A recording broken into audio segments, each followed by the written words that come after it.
అతి ముఖ్యమైనటువంటిది. నాకు తెలిసి దాని మీద ప్రశ్న లేకుండా ప్రశ్నాపత్రాన్ని మనం ఎప్పుడు చూడం.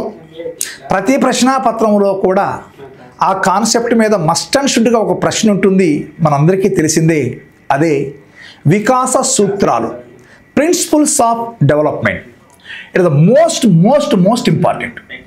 దీని మీద ప్రశ్న లేకుండా వికాస సూత్రాలు లేదా వీటినే ఇంకొక పేరు వికాస నియమాలు, డెవలప్మెంట్ లాస్, వికాస నియమాలు. ఎస్, అంటే వికాసం ఎలా జరుగుతుంది, ఆయా రకాల వికాసాలు ఉన్నాయి, అలానే ఆయా రకాల దశలు ఉన్నాయి. మరి ఒక్కొక్క వికాసం అనేది ఏ విధంగా జరుగుతుంది అనేది వికాస సూత్రాల ఆధారంగా వివరించడం జరుగుతుంది. వాటినే మనము వికాస సూత్రాలు లేదా వికాస నియమాలు, ఓకేనా, డెవలప్మెంట్ ప్రిన్సిపల్స్ ఆఫ్ డెవలప్మెంట్ లేదా లాస్ ఆఫ్ డెవలప్మెంట్గా చెప్పుకుంటాం. ఓకేనా. మరి ఆ వికాస సూత్రాలు వికాస నియమాలు ఏమున్నాయనేది మనం ఒక్కసారి మీకు చూపిస్తున్నాను. ముందే మనం టైప్ చేసి పెట్టాము, దాన్ని ఒక్కసారి చూపిస్తాను. ఒక్కొక్క వికాసాన్ని గుర్తుపెట్టుకోండి. ఈ వికాస సూత్రాలు ఎంతమంది చెప్పినా, ఎవరు చెప్పినా, ఎక్కడ విన్నా మీరెప్పుడు కన్ఫ్యూజ్ అవుతుంటుంటారు. ఏదైనా అప్లికేషన్ రాగానే కన్ఫ్యూజ్ అయిపోతారు. సో అలాంటి కన్ఫ్యూజ్ అనేది లేకుండా కాన్సెప్టువల్ క్లారిటీ మీకు నేను అందిస్తాను. దాని ఆధారంగా ఒకవేళ ఏదైనా ఎగ్జాంపుల్ మారినా కూడా, అంటే పేపర్ సెట్ యొక్క బ్రెయిన్ మన బ్రెయిన్ వేరువేరుగా ఉంటాయి. మనమిచ్చే ఉదాహరణ అక్కడ రాకపోయినా కూడా మీరు అర్థం చేసుకొని సమాధానాన్ని రాయాలి. ఒక్కొక్కసారి సింపుల్గా ఈ క్రింది వానిలో వికాస సూత్రము కానిది అని అడుగుతాడు. చాలా సింపుల్, వికాస సూత్రము కానిది అని అడుగుతాడు. ఒక్కొక్కసారి ఏదైనా అప్లికేషన్ ఇచ్చి ఇది ఏ వికాస సూత్రానికి చెందుతుంది అని అడుగుతాడు. ఓకేనా. అలా లేదా ఈ క్రింది వానిలో సరికానిదని అడిగి కింద 4 రకాల ఆప్షన్స్ ఇచ్చి ఒక్కో సూత్రానికి చెందినట్టుగా ఇస్తాడు. దాంట్లో ఏదో ఒకటి తప్పుడు సూత్రంగా ఇస్తాడు. ఇలాంటి రకరకాల ప్రశ్నలు దీంట్లో వచ్చే అవకాశం ఉంటుంది. మరి మనం ఆ వికాస సూత్రాలు ఏమిటి అనేది ఫస్ట్ చూసిన తర్వాత ఒక్కొక్క వికాసాన్ని మనం వివరించుకుంటాం. రైట్. ఒక్కసారి చూడండి, ఇగోండి వికాస నియమాలు లేదా వికాస సూత్రాలు అనుకుందాం. ఓకేనా. చూడండి, వికాస నియమాలు లేదా వికాస సూత్రాలు. వికాస నిరంతర నియమము లేదా అవిచ్ఛిన్న నియమము. వికాస నిరంతర నియమము లేదా అవిచ్ఛిన్న నియమం, దీన్నే మనం ఇంగ్లీష్లో కంటిన్యూటీ లా, డెవలప్మెంట్కు సంబంధించి దీన్ని కంటిన్యూటీ లా అంటాం. లేదా అన్బ్రేకబుల్ లా, అవిచ్ఛిన్నము, అన్బ్రేకబుల్. అంటే మీరు ఇంగ్లీష్ మీడియంలో కూడా ఉన్నారు కాబట్టి కొంతమంది, నేను ప్రతిదీ కూడా తెలుగు అండ్ ఇంగ్లీషు ప్రతిదీ రెండిట్లో చెప్తున్నాను ఉపయోగపడే విధంగా. ఓకేనా. దీన్ని కంటిన్యూటీ లా లేదా అన్బ్రేకబుల్ లా అంటాం డెవలప్మెంట్కు సంబంధించి. ఇక రెండవది, దాన్ని మళ్ళీ నేను వివరిస్తానమ్మా, ఫస్ట్ నియమాలు చదువుతున్నాను వినండి. వికాస దిశా నియమము, దీన్నే మనము డైరెక్షన్ లా అంటాం. వికాస దిశా నియమము లేదా వికాసము 2 నిర్దేశ పోకడల నియమము, 2 డైరెక్షన్ లా అంటున్నాము. వికాస దిశా నియమము డైరెక్షన్ లా ఆర్ 2 డైరెక్షన్స్ లా. చూద్దాం అదేంటిది అనేది. నెక్స్ట్ వికాస క్రమానుగత నియమం, సీక్వెన్షియల్ లా, డెవలప్మెంట్కు సంబంధించి సీక్వెన్షియల్ లా లేదా వికాసము ఒక ఖచ్చిత నమూనాని అనుసరిస్తుంది అని చెప్పే నియమం.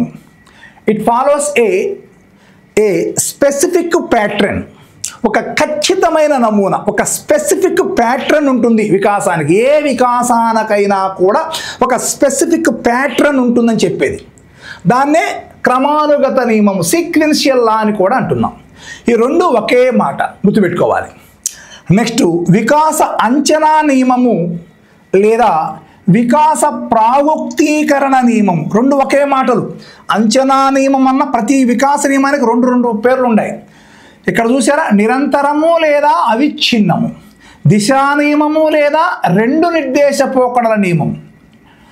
క్రమానుగత నియమము లేదా ఖచ్చిత నమూనాని అనుసరించే నియమము, అంచనా నియమము లేదా వికాస ప్రాగుక్తీకరణ నియమం, ప్రెడిక్టబిలిటీ లా అంటాం. ప్రాగుక్తీకరణాన్ని ప్రెడిక్టబిలిటీ అంటాం. సో ప్రెడిక్టబిలిటీ లా. నెక్స్ట్ వికాస వైయక్తిక భేదాల నియమం, దీన్ని ఇండివిజువల్ డిఫరెన్సెస్ లా అంటాం. ఓకేనా? వికాస వైయక్తిక భేదాల నియమము లేదా దీన్నే మనము వికాసము సమాన గతిని అనుసరించదని కూడా చెప్పుకుంటాం. దీన్నే మనం వికాసము సమాన గతిని అనుసరించదని కూడా చెప్పుకుంటాం. నెక్స్ట్ వికాసము సాధారణము నుండి నిర్దిష్టం వైపుకి జరుగుతుంది అనే నియమం. వికాసము సాధారణము నుండి నిర్దిష్టం వైపుకి జరుగుతుంది అంటే general to particular law, general to particular law. ఓకేనా? నెక్స్ట్ వికాస సంచిత నియమము, దీన్ని క్యూములేటివ్ లా అంటాం. డెవలప్మెంట్కు సంబంధించి సంచిత నియమాన్ని ఇంగ్లీషులో క్యూములేటివ్ లా అంటాం. నెక్స్ట్ వికాసము అన్ని దశలలో ఒకే రకంగా జరగదు. వికాసము అన్ని దశలలో ఒకే రకంగా జరగదు. దీన్నే మనము నాన్ యూనిఫామ్ లా అంటాము. నాన్ యూనిఫామ్ లా అంటాము దీన్ని. వికాసము అన్ని దశలలో ఒకే రకంగా జరగదు, నాన్ యూనిఫామ్ లా. నెక్స్ట్ వికాసము ఒక పరస్పర చర్య. 9వ లా చూడండి. వికాసము ఒక పరస్పర చర్య. 10వ లా వికాస పరస్పర సంబంధ నియమము. ఇక్కడ చాలా ఉంది, గుర్తుపెట్టుకోండి. వికాసము ఒక పరస్పర చర్య అనేది ఒక లా, ఒక నియమం. అలానే వికాస పరస్పర సంబంధ నియమము ఇది వేరేది మళ్ళా కూడా. ఓకేనా? తర్వాత దీనికి ఇంకొక పేరు కూడా ఉంది. వికాసము ఏకీకృత మొత్తంగా జరిగే నియమము.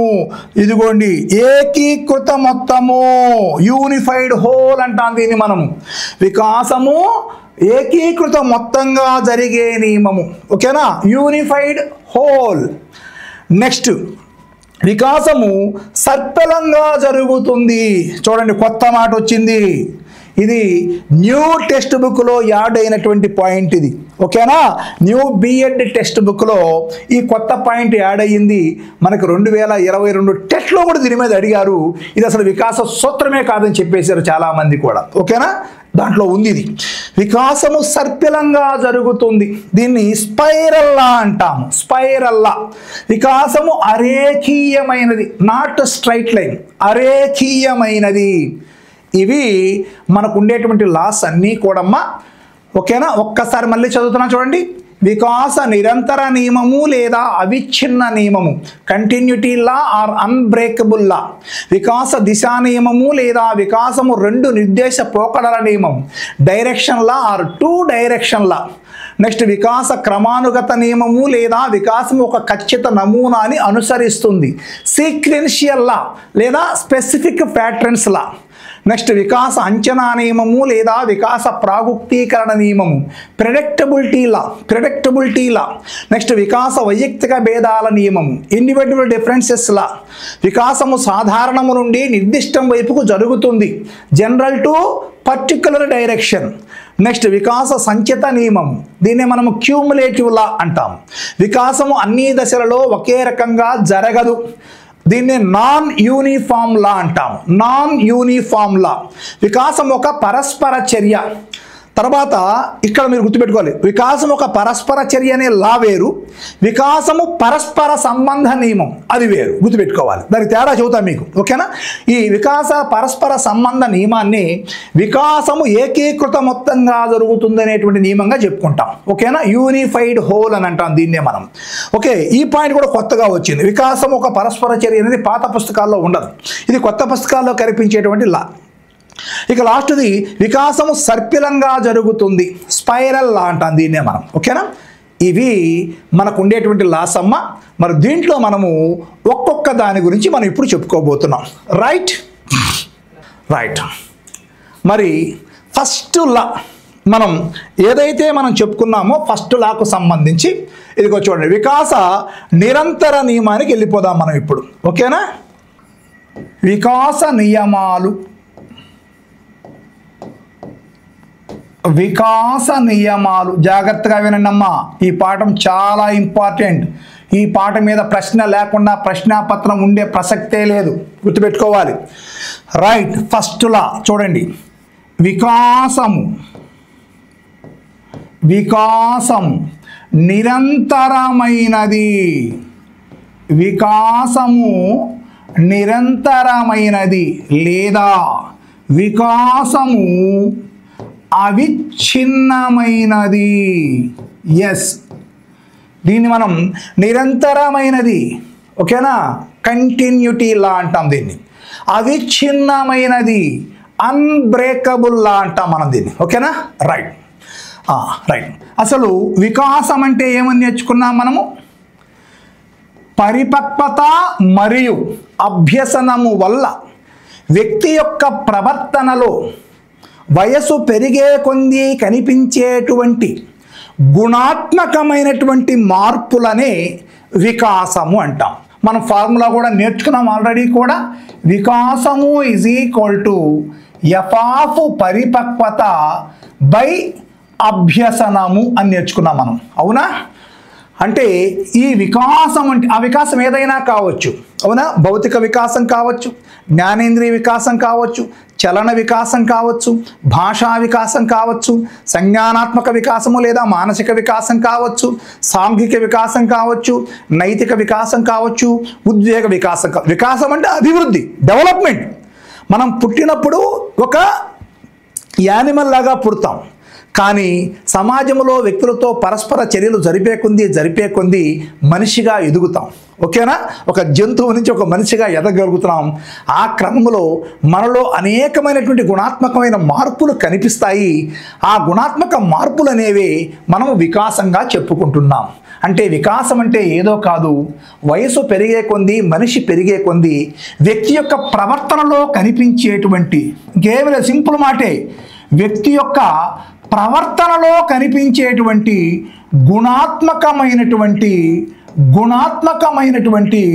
మార్పులు లేదా గుణాత్మకమైనటువంటి అభివృద్ధినే మనం ఏమంటున్నామయ్యా అంటే వికాసం అంటున్నాం. అది ప్రధానంగా వ్యక్తి యొక్క పరిపక్వత మీద, వ్యక్తి పొందే అనుభవాల మీద, అంటే అభ్యసనం అంటాం దాన్ని మనం, ఆధారపడి ఈ అభివృద్ధి అనేది మనం చూస్తున్నాం, ఓకేనా. ఆ అభివృద్ధి ఏ రూపంలో కనిపిస్తుంది? మన ప్రవర్తన మార్పు రూపంలో కనిపిస్తుంది. అది ఎలాంటి వికాసం అనేది ఎలాంటి అభివృద్ధి? గుణాత్మకమైనటువంటి వ్యక్తి యొక్క లక్షణాలలో, వ్యక్తి యొక్క గుణాలలో కనిపించేటువంటి మార్పుల రూపంలో కనిపిస్తూ ఉంటుంది. దాన్నే మనం వికాసం అనుకుంటున్నాం. మరి అలాంటి వికాసం అనేది ఎలా జరుగుతుందనే దాన్ని వివరించే వాటిని వికాస నియమాలని చెప్పుకుంటున్నాం. ఆ వికాస నియమాల్లో మొదటి నియమంగా వికాసము నిరంతరమైనది లేదా అవిచ్ఛిన్నమైనది అని చెప్పుకుంటున్నాం. రైట్, పేరులోనే కనిపిస్తుందమ్మా నిరంతరమైనది అని, అవునా. రైట్, అంటే మానవ జీవితం ఎక్కడి నుంచి ప్రారంభమవుతుందమ్మా? ఎస్, జైగోట్ నుండి ప్రారంభమవుతుంది, అవునా. జైగోట్ నుండి ప్రారంభమైన తర్వాత శిశు జననం జరిగిపోతుంది, ఓకేనా. శిశు జననం తర్వాత పెరిగి పెద్దవాడై ముసలివాడయ్యి మరణం కూడా సంభవిస్తుంది, ఓకేనా. రైట్, అంటే మనిషి యొక్క జీవితం ఎక్కడైతే ప్రారంభమైందో, జైగోట్తో ప్రారంభమవుతుంది కదా మనిషి జీవితం. ఎస్, జైగోట్ నుండి మనిషి పుట్టి మరణించేంత వరకు, చనిపోయేంత వరకు కూడా ఆ యొక్క వ్యక్తిలో ఉండేటువంటి వివిధ వికాసాలన్నీ కూడా నిరంతరంగా అభివృద్ధి చెందుతుంటాయి అని అర్థం ఇక్కడ. అది అంటే ఇది ఎలా ఉంటుంది అంటే అవిచ్ఛిన్నంగా, అంటే అన్బ్రేకబుల్, అంటే ఒక ప్రవాహములాగా జరిగిపోతుంది అని అర్థం ఇక్కడ. అది ఒక ప్రవాహంలాగా, ఒక నదిలో నీళ్లు ఎలా ప్రవహిస్తాయి? ఎక్కడన్నా గ్యాప్ ఉంటుందా నదిలో నీళ్ళకి? లేదు. ఎక్కడైతే ప్రారంభం అవుతుందో అక్కడ నుంచి అన్బ్రేకబుల్గా, అంటే అవిచ్ఛిన్నంగా ఆ ప్రవాహం కొనసాగి ఎక్కడ కలుస్తుందో అక్కడ దాకా ఎలాంటి గ్యాప్స్ లేకుండా ప్రవహిస్తూనే ఉంటుంది నది అనేది. సేమ్ ఇక్కడ ఈ వికాసాలన్నీ కూడా మనిషి యొక్క జీవితం జైగోట్ నుంచి ప్రారంభమవుతుంది. మనిషి మరణం వరకు కూడా వికాసాలన్నీ కూడా ఒక నిరంతరము కూడా అభివృద్ధి చెందుతూనే ఉంటాయి. అన్బ్రేకబుల్గా ఒక ప్రవాహంలాగా వికాసము కొనసాగుతుందని చెప్పేటువంటి నియమాన్ని మనము వికాసము నిరంతర నియమంగా చెప్పుకుంటాం. అవును కదమ్మా? రైట్. ఉదాహరణగా మొదట చూడండి, మానవ జీవితం ఏకకణంతో ప్రారంభమవుతుంది. దీన్నే మనము జైగోట్ అన్నాం, సంయుక్త బీజం అంటాం దీన్నే మనం. అవునా? ఎస్. ఈ సంయుక్త బీజం అనేది ఏకకణం. ఇది మరలా 2 కణాలుగా మారుతుంది, 4 కణాలుగా మారుతుంది, 8 కణాలుగా మారుతుంది, 16 కణాలుగా విభజన జరుగుతుంది, 32 కణాలు, 64, 128 ఇలా నిరంతరం. అంటే ప్రారంభము జైగోట్ అయినప్పటికీ కూడా మరి ఆ కణ విభజన జరుగుతూ శిశురూపం వచ్చి తర్వాత పుట్టడం జరుగుతుంది. ఆ తర్వాత మనిషి ఎదుగుతూ ఉంటాడు, అనేక శారీరకంగా ఎదుగుతాడు, మానసికంగా అభివృద్ధి చెందుతాడు, ఉద్వేగపరంగా అభివృద్ధి చెందుతాడు, సాంఘిక లక్షణాల పరంగా అభివృద్ధి చెందుతాడు. ఇలా నిరంతరము ఏదో ఒకటి నేర్చుకుంటూనే ఉంటుంటాడని చెప్పేటువంటి నియమాన్నే వికాసము నిరంతరమైనది అని చెబుతున్నాం. ఓకేనా సార్? నిరంతరము జరుగుతుందా? ఎస్, నిరంతరము జరుగుతూనే ఉంటుంది. ఏదో ఒక కొత్త విషయాన్ని మనము నేర్చుకుంటూనే ఉంటుంటాము. ఆ కొత్త విషయం వల్ల మనలో ఏదో ఒక ప్రవర్తన మార్పు సంభవిస్తూనే ఉంటుంది. కాబట్టి ఇది అన్బ్రేకబుల్. అవునా? మనం ఇప్పుడు చూడండి, 90 ఏళ్ల వయసులో కూడా మీరు గమనించే ఉంటారు, 90 ఏళ్ల వయసులో కూడా నూతన ఆవిష్కరణలు చేస్తున్నటువంటి శాస్త్రజ్ఞుల్ని మనం కనుక్కుంటున్నాం. ఓకేనా? 90 ఏళ్ల వయసులో కూడా నూతన విషయాలను నేర్చుకుంటున్నటువంటి వ్యక్తుల్ని మనం చూస్తూ ఉన్నాం. ఇంత వయసులో PhD డిగ్రీలు చేస్తున్నటువంటి వ్యక్తులు కూడా మనకు కనిపిస్తారు. అవునా? అంటే మనిషి నిరంతరము నేర్చుకుంటూనే ఉంటాడు, నిరంతరము అభివృద్ధి చెందుతూనే ఉంటాడు, నిరంతరము తన ప్రవర్తనలో మార్పుని తెచ్చుకుంటూనే ఉంటాడు, తన ప్రవర్తనని అభివృద్ధి చేసుకుంటూనే ఉంటుంటాడు అనేది మనం చూస్తున్నాం. పేపర్లో చూస్తుంటాం మనం. 90 ఏళ్ల వయసులో PhD పట్ట, 95 ఏళ్ల వయసులో నూతన ఆవిష్కరణ చేసినటువంటి వ్యక్తి, ఇలాంటి మాటలు మనం చదువుతున్నాం. అంటే మనిషి జీవితంలో ఫస్ట్ జైగోట్తో ప్రారంభమైనటువంటి ఆ మనిషి జీవితం నిరంతరము కూడా మార్పులకి చేర్పులకి లోనవుతూ ఎక్కడో ఒక చోట తన ప్రగతి ఆగిపోకుండా నిరంతరము కొనసాగుతూ చనిపోయేంత వరకు కూడా ఏదో ఒక విషయాన్ని నేర్చుకుంటూనే ఉంటున్నాడు.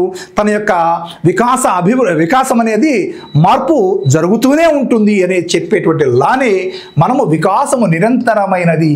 అవిచ్ఛిన్నం అంటే ఏమిటి? అన్బ్రేకబుల్. అంటే ఒక ప్రవాహములాగా కొనసాగుతూ ఉంటుంది, ఆగటం మళ్ళీ లేవటం ఉండదు. ఇక్కడ ఒక ప్రవాహములాగా ప్రతి వికాసం కూడా అభివృద్ధి చెందుతుంది అని చెప్పేటువంటి ఆ లాని మనం ఏమంటున్నాము అంటే వికాస నిరంతరమైనటువంటి అంశం అని చెప్పుకుంటున్నాం. క్లియర్? అర్థమైపోయిందా? అప్పుడు ప్రశ్న మిమ్మల్ని అడిగితే, ఒక వ్యక్తి 90 ఏళ్ల వయసులో కూడా తన PhD డిగ్రీని పూర్తి చేయటం అనేది, లేదా ఒక వ్యక్తి 95 ఏళ్ల వయసులో కూడా ఒక నూతన ఆవిష్కరణ చేయటం అనేది, 90 ఏళ్ల వయసులో కూడా ఒక నూతన సృష్టి చేయటం అనేది, ఒక నూతన ఔషధాన్ని కనుగొనటం అనేది, నూతన పరికరాన్ని రూపొందించడం అనేది మనం చూసినప్పుడు వికాసం అనేది నిరంతరమైనది అని మనకు అర్థమైపోతుంది. ఓకేనా? రైట్. క్లియర్? సో ఇలాంటి క్వశ్చన్లు అర్థం చేసుకొని ఆ పాయింట్ని అర్థం చేసుకున్నప్పుడు దాన్ని మనం ఆ అప్లికేషన్కి ఇది అనేది ప్రిన్సిపల్ని గుర్తించవలసి ఉంటుంది. క్లియర్? ఒక పాయింట్ మీకు అర్థమైపోయిందా? రైట్. ఇప్పుడు నెక్స్ట్ 2వ లాకి వెళ్ళిపోదాం. మనం చెప్పుకున్నటువంటి 2వ లా వికాస దిశా నియమము. దీన్ని ఇప్పుడు చూద్దాం మనం. 2వ లా వికాస దిశా నియమము. ఓకేనా? వికాస దిశా నియమము, లేదా రెండవది, దీనికి ఇంకొక మాట, వికాసము 2 నిర్దేశ పోకడలను కలిగి ఉంటుంది. ఆ 2 నిర్దేశ పోకడలను కలిగి ఉంటుంది. ఈ 2 మాటలు ఏది ఇచ్చినా కరెక్టేనమ్మా. 2 నిర్దేశ పోకడలను కలిగి ఉంటుంది. రైట్.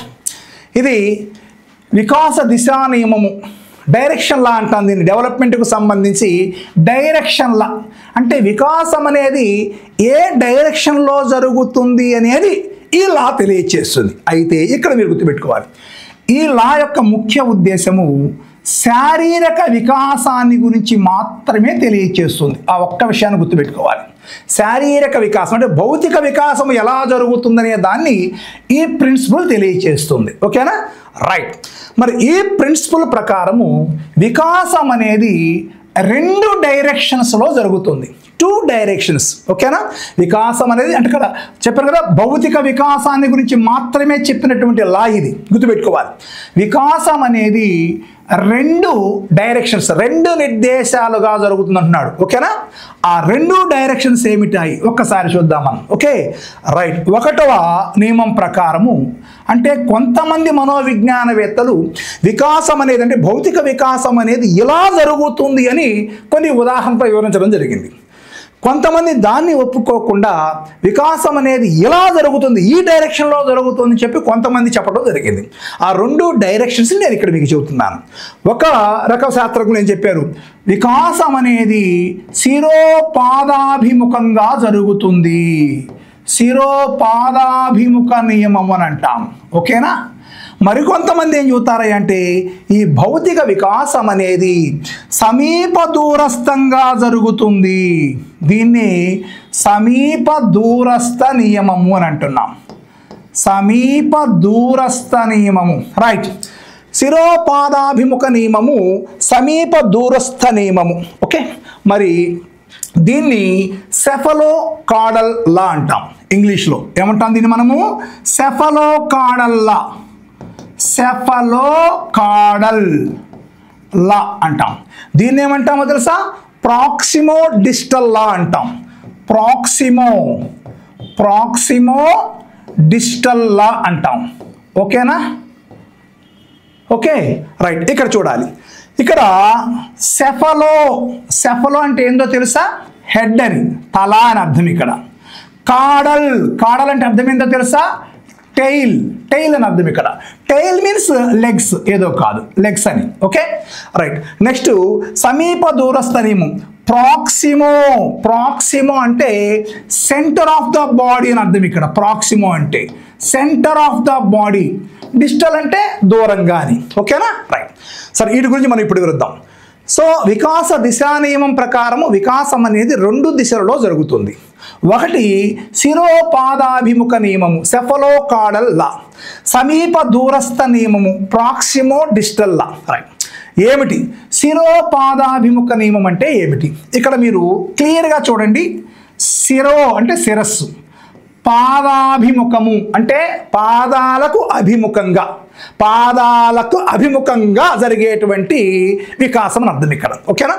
అంటే వీళ్ళు ఏం చెబుతారయ్యా అంటే వికాసం అనేది తల నుండి ప్రారంభమై పాదాలకు అభిముఖంగా కొనసాగుతుంది అని చెబుతుంది. ఓకేనా? గుర్తుపెట్టుకోండి. వికాసం అనేది ఏ వికాసం గురించి చెప్పబడినటువంటి లా ఇది? భౌతిక వికాసాన్ని గురించి చెప్పబడిన లా ఇది, గుర్తుపెట్టుకోవాలి. ఓకేనా? భౌతిక వికాసాన్ని మాత్రమే చెప్పినటువంటి లా ఇది.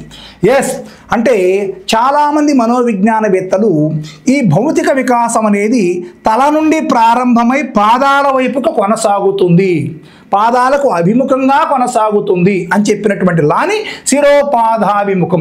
దీన్ని సెఫలో అంటే హెడ్, కాడల్ అంటే టెయిల్, అంటే తల నుంచి, టెయిల్ అంటే ఇక్కడ లెగ్స్ అమ్మ, లెగ్ వైపుగా జరుగుతుంది అనేది. Okay, right. సో దీనికి ఉదాహరణగా వీళ్ళు ఏం చెబుతారు అంటే తల్లి గర్భములో మొదట తల ఏర్పడిన తరువాతనే మిగతా శరీర భాగాలు ఏర్పడతాయి. ఫస్ట్ తల ఏర్పడుతుంది, తర్వాత మొండెం ఏర్పడుతుంది, మొండెం ఏర్పడిన తర్వాత కాళ్ళు చేతులు ఏర్పడతాయి. కాబట్టి ఆ యొక్క ఫిజికల్ డెవలప్మెంట్ అనేది తల నుండి ప్రారంభమై కాళ్ళ వైపుగా జరుగుతుంది అని చెప్పి చెప్తారు. దాన్ని శిరోపాదాభిముఖ నియమం అని అంటున్నాం. తర్వాత ఇంకొక ఎగ్జాంపుల్ కూడా చూద్దాం.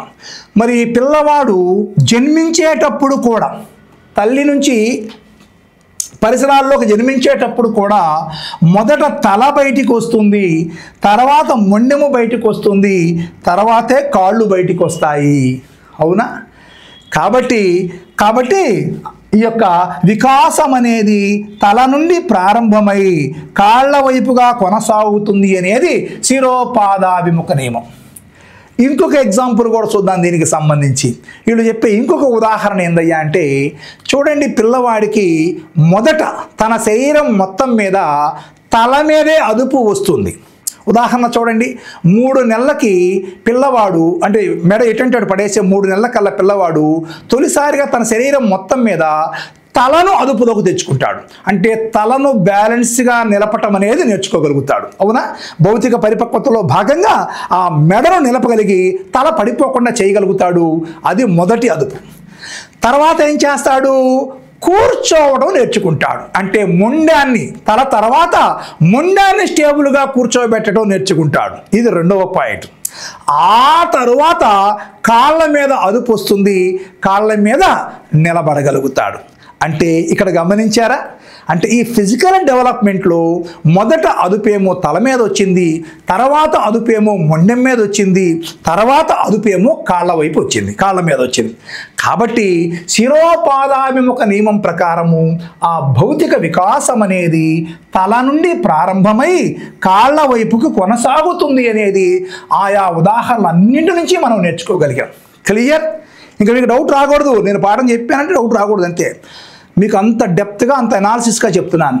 కాబట్టి ఇచ్చినటువంటి ఉదాహరణ జాగ్రత్తగా గమనించుకొని మీరు సమాధానాన్ని రాయాలి. రైట్. ఇక రెండవది సమీప దూరస్థ నియమం. దీన్నే మనం ప్రాక్సిమో డిస్టల్ లా అంటాం ఇంగ్లీష్లో. ప్రాక్సిమో అంటే సెంటర్ ఆఫ్ ద బాడీ, ఓకేనా? డిస్టల్ అంటే దూరము. అంటే ఈ నియమం ఏం చెప్పిద్దయ్యా అంటే, ఓకేనా, వికాసం అనేది దేహ మధ్యస్థ భాగాన ప్రారంభమై వెలుపలకి కొనసాగుతుంది. ఇది వీళ్ళు చెప్పేది. దేహ మధ్యస్థ భాగాన ప్రారంభమై వెలుపలకి కొనసాగుతుంది అని చెప్పి వీళ్ళు చెబుతున్నారు. అంటే ఈ నియమం ప్రకారం దేహ మధ్యస్థ భాగాన ప్రారంభమై వెలుపలకు కొనసాగుతుంది అంటే ఈ దేహ మధ్యస్థ భాగములో పెద్ద కండరాలు, తర్వాత ఈ వెలుపల భాగం అంటే వ్రేళ్ళు, చిన్ని కండరాలు. అంటే ఈ నియమం ప్రకారం వికాసం అనేది మొదట పెద్ద కండరాలను అదుపులోకి తెచ్చుకున్న తరువాత చిన్న కండరాలకి కొనసాగుతుంది. ఇది వీళ్ళు చెప్పేది. దేహ మధ్యస్థ భాగాన ప్రారంభమై వికాసం అనేది వెలుపలకి కొనసాగుతుంది అని చెప్పేటువంటి నియమాన్ని మనము సమీప దూరస్థ నియమంగా చెప్పుకుంటాం. వీళ్ళు ఏం చెబుతారయ్యా అంటే, గర్భములో శిశువుకి తల ఏర్పడిన తర్వాత నెక్స్ట్ ఏర్పడేది ఏంటిదో తెలుసా? న్యూరల్ ట్యూబ్ ఏర్పడుతుంది. న్యూరల్ ట్యూబ్ అంటే వెన్నెముక. ఈ న్యూరల్ ట్యూబ్ నుంచి మెదడు ఏర్పడుతుంది మరియు అస్థిపంజరం ఏర్పడిపోతుంది ఈ న్యూరల్ ట్యూబ్ నుంచి, ఓకేనా? ఆ తర్వాత చేతులు కాళ్ళు ఏర్పడిపోతున్నాయి. అంటే ఈ న్యూరల్ ట్యూబ్ ఏదైతే ఎన్నెముక ఏదైతే ఉందో ఇది ఏర్పడిన తరువాత ఇవన్నీ ఏర్పడ్డాయి. ఇవి ఏర్పడిన తరువాత దాని నుంచి చేతులు ఏర్పడ్డాయని చెబుతున్నారు. అంటే ఇక్కడ ఏం జరిగింది అర్థమైపోయిందా? అంటే మధ్య భాగము ఏర్పడిన తరువాతే మిగతా భాగాలు విస్తరించుకుంటూ ఏర్పడ్డాయి. కాబట్టి సమీప దూరస్థ నియమం ప్రకారం వికాసం ఎలా జరుగుతుంది అంటే దేహ మధ్యస్థ భాగము నుండి వెలుపలకి కొనసాగుతుంది అని చెప్పి వీళ్ళు చెబుతారు. అంటే సమీప దూరస్థ నియమం ప్రకారము శిశువుకి మొదట పెద్ద కండరాల మీద అదుపు వచ్చిన తరువాత చిన్న కండరాల మీద అదుపు వస్తుంది అని చెప్పి ఇది చెబుతున్నారు. దీంట్లో భాగంగానే వీళ్ళు ఏం చెబుతారో తెలుసా? ఏదైనా ఒక పిల్లవాడు ఒక వస్తువుని అందుకునేటప్పుడు నేరుగా చేతులతో పట్టుకోవడం నేర్చుకోలేడు. మొదట ఈ భాగాన్ని అంటే ఈ భాగము కదిలించాలి, తర్వాత పెద్ద కండరమైనటువంటి భుజాల్ని కదిలించాలి, తర్వాత మోచేతిని వంచాలి, చివరిగా వేళ్లతో పట్టుకోవడం నేర్చుకుంటాడు. నేరుగా వస్తువుని పిల్లవాడు నేరుగా వేళ్లతో పట్టుకోలేడు. ఒకేసారి నేరుగా ముందల పెద్ద కండరాలు కదిలించి దాని మీద అదుపు రావాలి, ఆ తర్వాత ఇంకా పెద్ద కండరాలు, చివరికి వేలి కండరాలు అంటే చిన్న కండరాలు, వాటితో వస్తువును పట్టుకోవడం నేర్చుకుంటాడు. అవునా? కాబట్టి రైట్, వికాసం అనేది దేహ మధ్యస్థ భాగము నుండి ప్రారంభమై వెలుపలికి కొనసాగుతుంది అని ఈ యొక్క సమీప దూరస్థ నియమం చెబుతుంది. ఓకేనా? ఇక్కడ మీరు కూడా గమనించినట్లయితే గమనించారా, మొదట వెన్నెముక ఏర్పడిన తర్వాత అస్థిపంజరం ఏర్పడుతుంది, అక్కడి నుంచి చేతులు ఏర్పడటం మనం చూస్తున్నాం. కాబట్టి మొదట ఈ యొక్క కండరాల మీద పట్టు వస్తుంది, చివరిగా వేళ్ల కండరాల మీద పట్టు వచ్చేస్తుంది. ఇదే సమీప దూరస్థ నియమంగా మనం చెప్పుకోవాలి. క్లియర్? అర్థమైపోయిందా ఈ రెండిట్లో? అంటే సింపుల్గా చెప్పాలి అంటే, ఓకేనా, కాసేపు ఇది బొమ్మ అనుకోండి, అబ్బాయి అనుకోండి, ఓకేనా, ఈ శిరోపాదాభిముఖ నియమం ఏమో చెప్పిద్దయా అంటే ఈ వికాసం అనేది నిలువుగా కొనసాగుతుంది, తల నుండి పాదాల వైపుకు నిలువుగా కొనసాగుతుంది. ఇదేం చెబుతుంది? కాదు, అడ్డంగా కొనసాగుతుంది, దేహ మధ్యస్థ భాగాన ప్రారంభమై వెలుపలికి వికాసం కొనసాగుతుందని చెబుతుంది. అంతే తేడా. నిలువు అడ్డం. నిలువుగా ఉంటే శిరోపాదాభిముఖ నియమం, అడ్డంగా ఉంటేనేమో ఏ నియమం కింద? సమీప దూరస్థ నియమంగా మనం చెప్పుకుంటున్నాం. క్లియర్? చాలా క్లియర్గా చెప్పి మీకు అర్థమైపోయిందా? సో ఎలాంటి ప్రశ్న వచ్చినా కూడా మీరు స్పష్టంగా అర్థం చేసుకొని రాయాలి. క్లియర్గా అర్థమైపోయింది కదా? మరి నెక్స్ట్ 3వ పాయింట్లోకి వెళ్ళిపోదాం మనం. ఓకే, 3వ పాయింట్లో వెళ్ళే ముందు ప్రశ్న ఇలా అడుగుతాడు, పిల్లవాడికి మొదట పెద్ద కండరాలపై అదుపు వచ్చి తర్వాత చిన్న కండరాల మీద అదుపు వస్తుంది అని వివరించినటువంటి వికాస నియమం ఏమిటి అని అడుగుతాడు. ఇచ్చి రకరకాల ఆప్షన్లు ఇస్తాడు. ఓకేనా? అలానే వికాసం అనేది దేహ మధ్యస్థ భాగాన ప్రారంభమై వెలుపలకి కొనసాగుతుంది అని వివరించినటువంటి వికాస నియమం ఏమిటి అని అడుగుతాడు. ఓకేనా?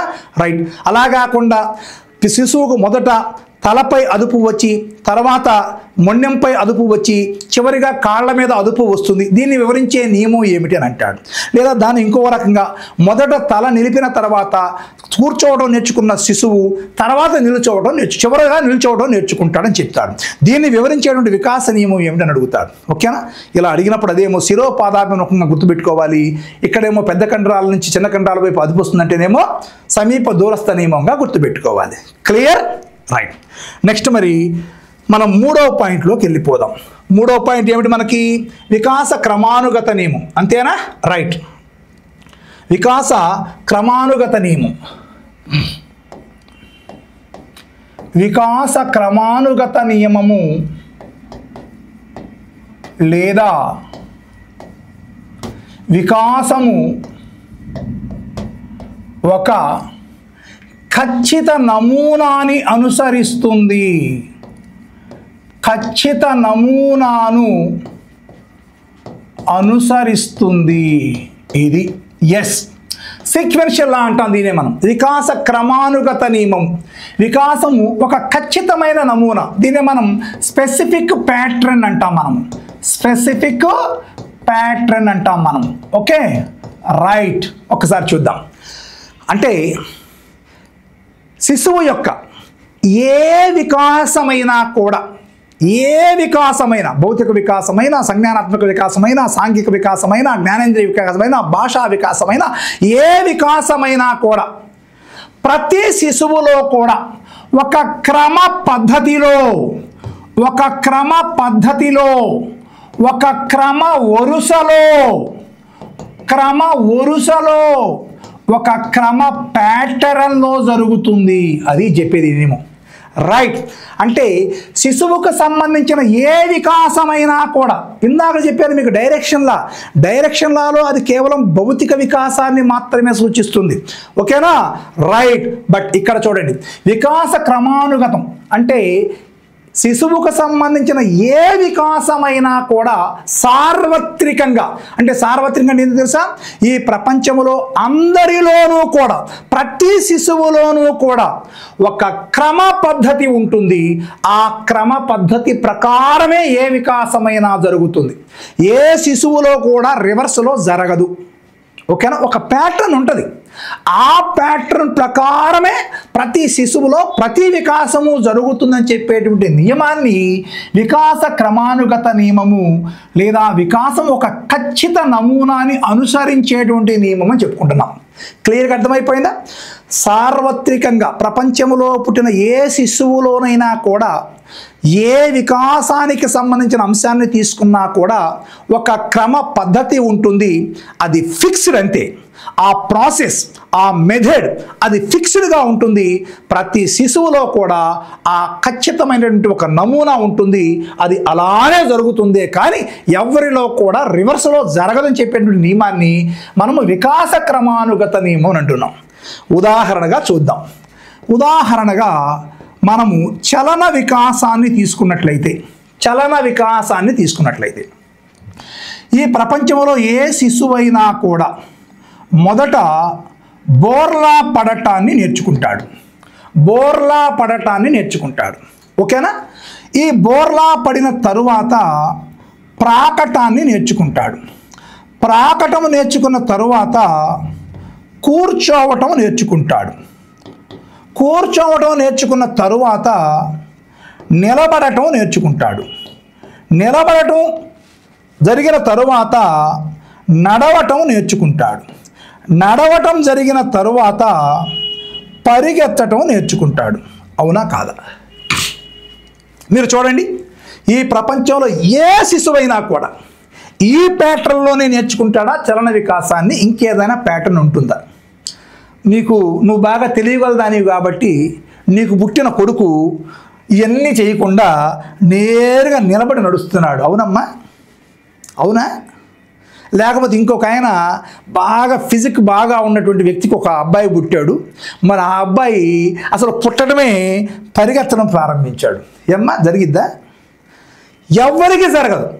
ఈ ప్యాటర్న్ ప్రతి శిశువులో కూడా యూనివర్సల్గా ఏ శిశువు పుట్టినా కూడా మొదట బోర్లా పడటం నేర్చుకోవాల్సింది, తర్వాత ప్రాకటం నేర్చుకోవాల్సింది, తర్వాత కూర్చోవటం నేర్చుకోవాల్సింది, తర్వాత నిలబడటం నేర్చుకోవాల్సింది, తర్వాత నడవటం నేర్చుకోవాల్సింది, తర్వాత పరిగెత్తడం నేర్చుకోవాల్సింది.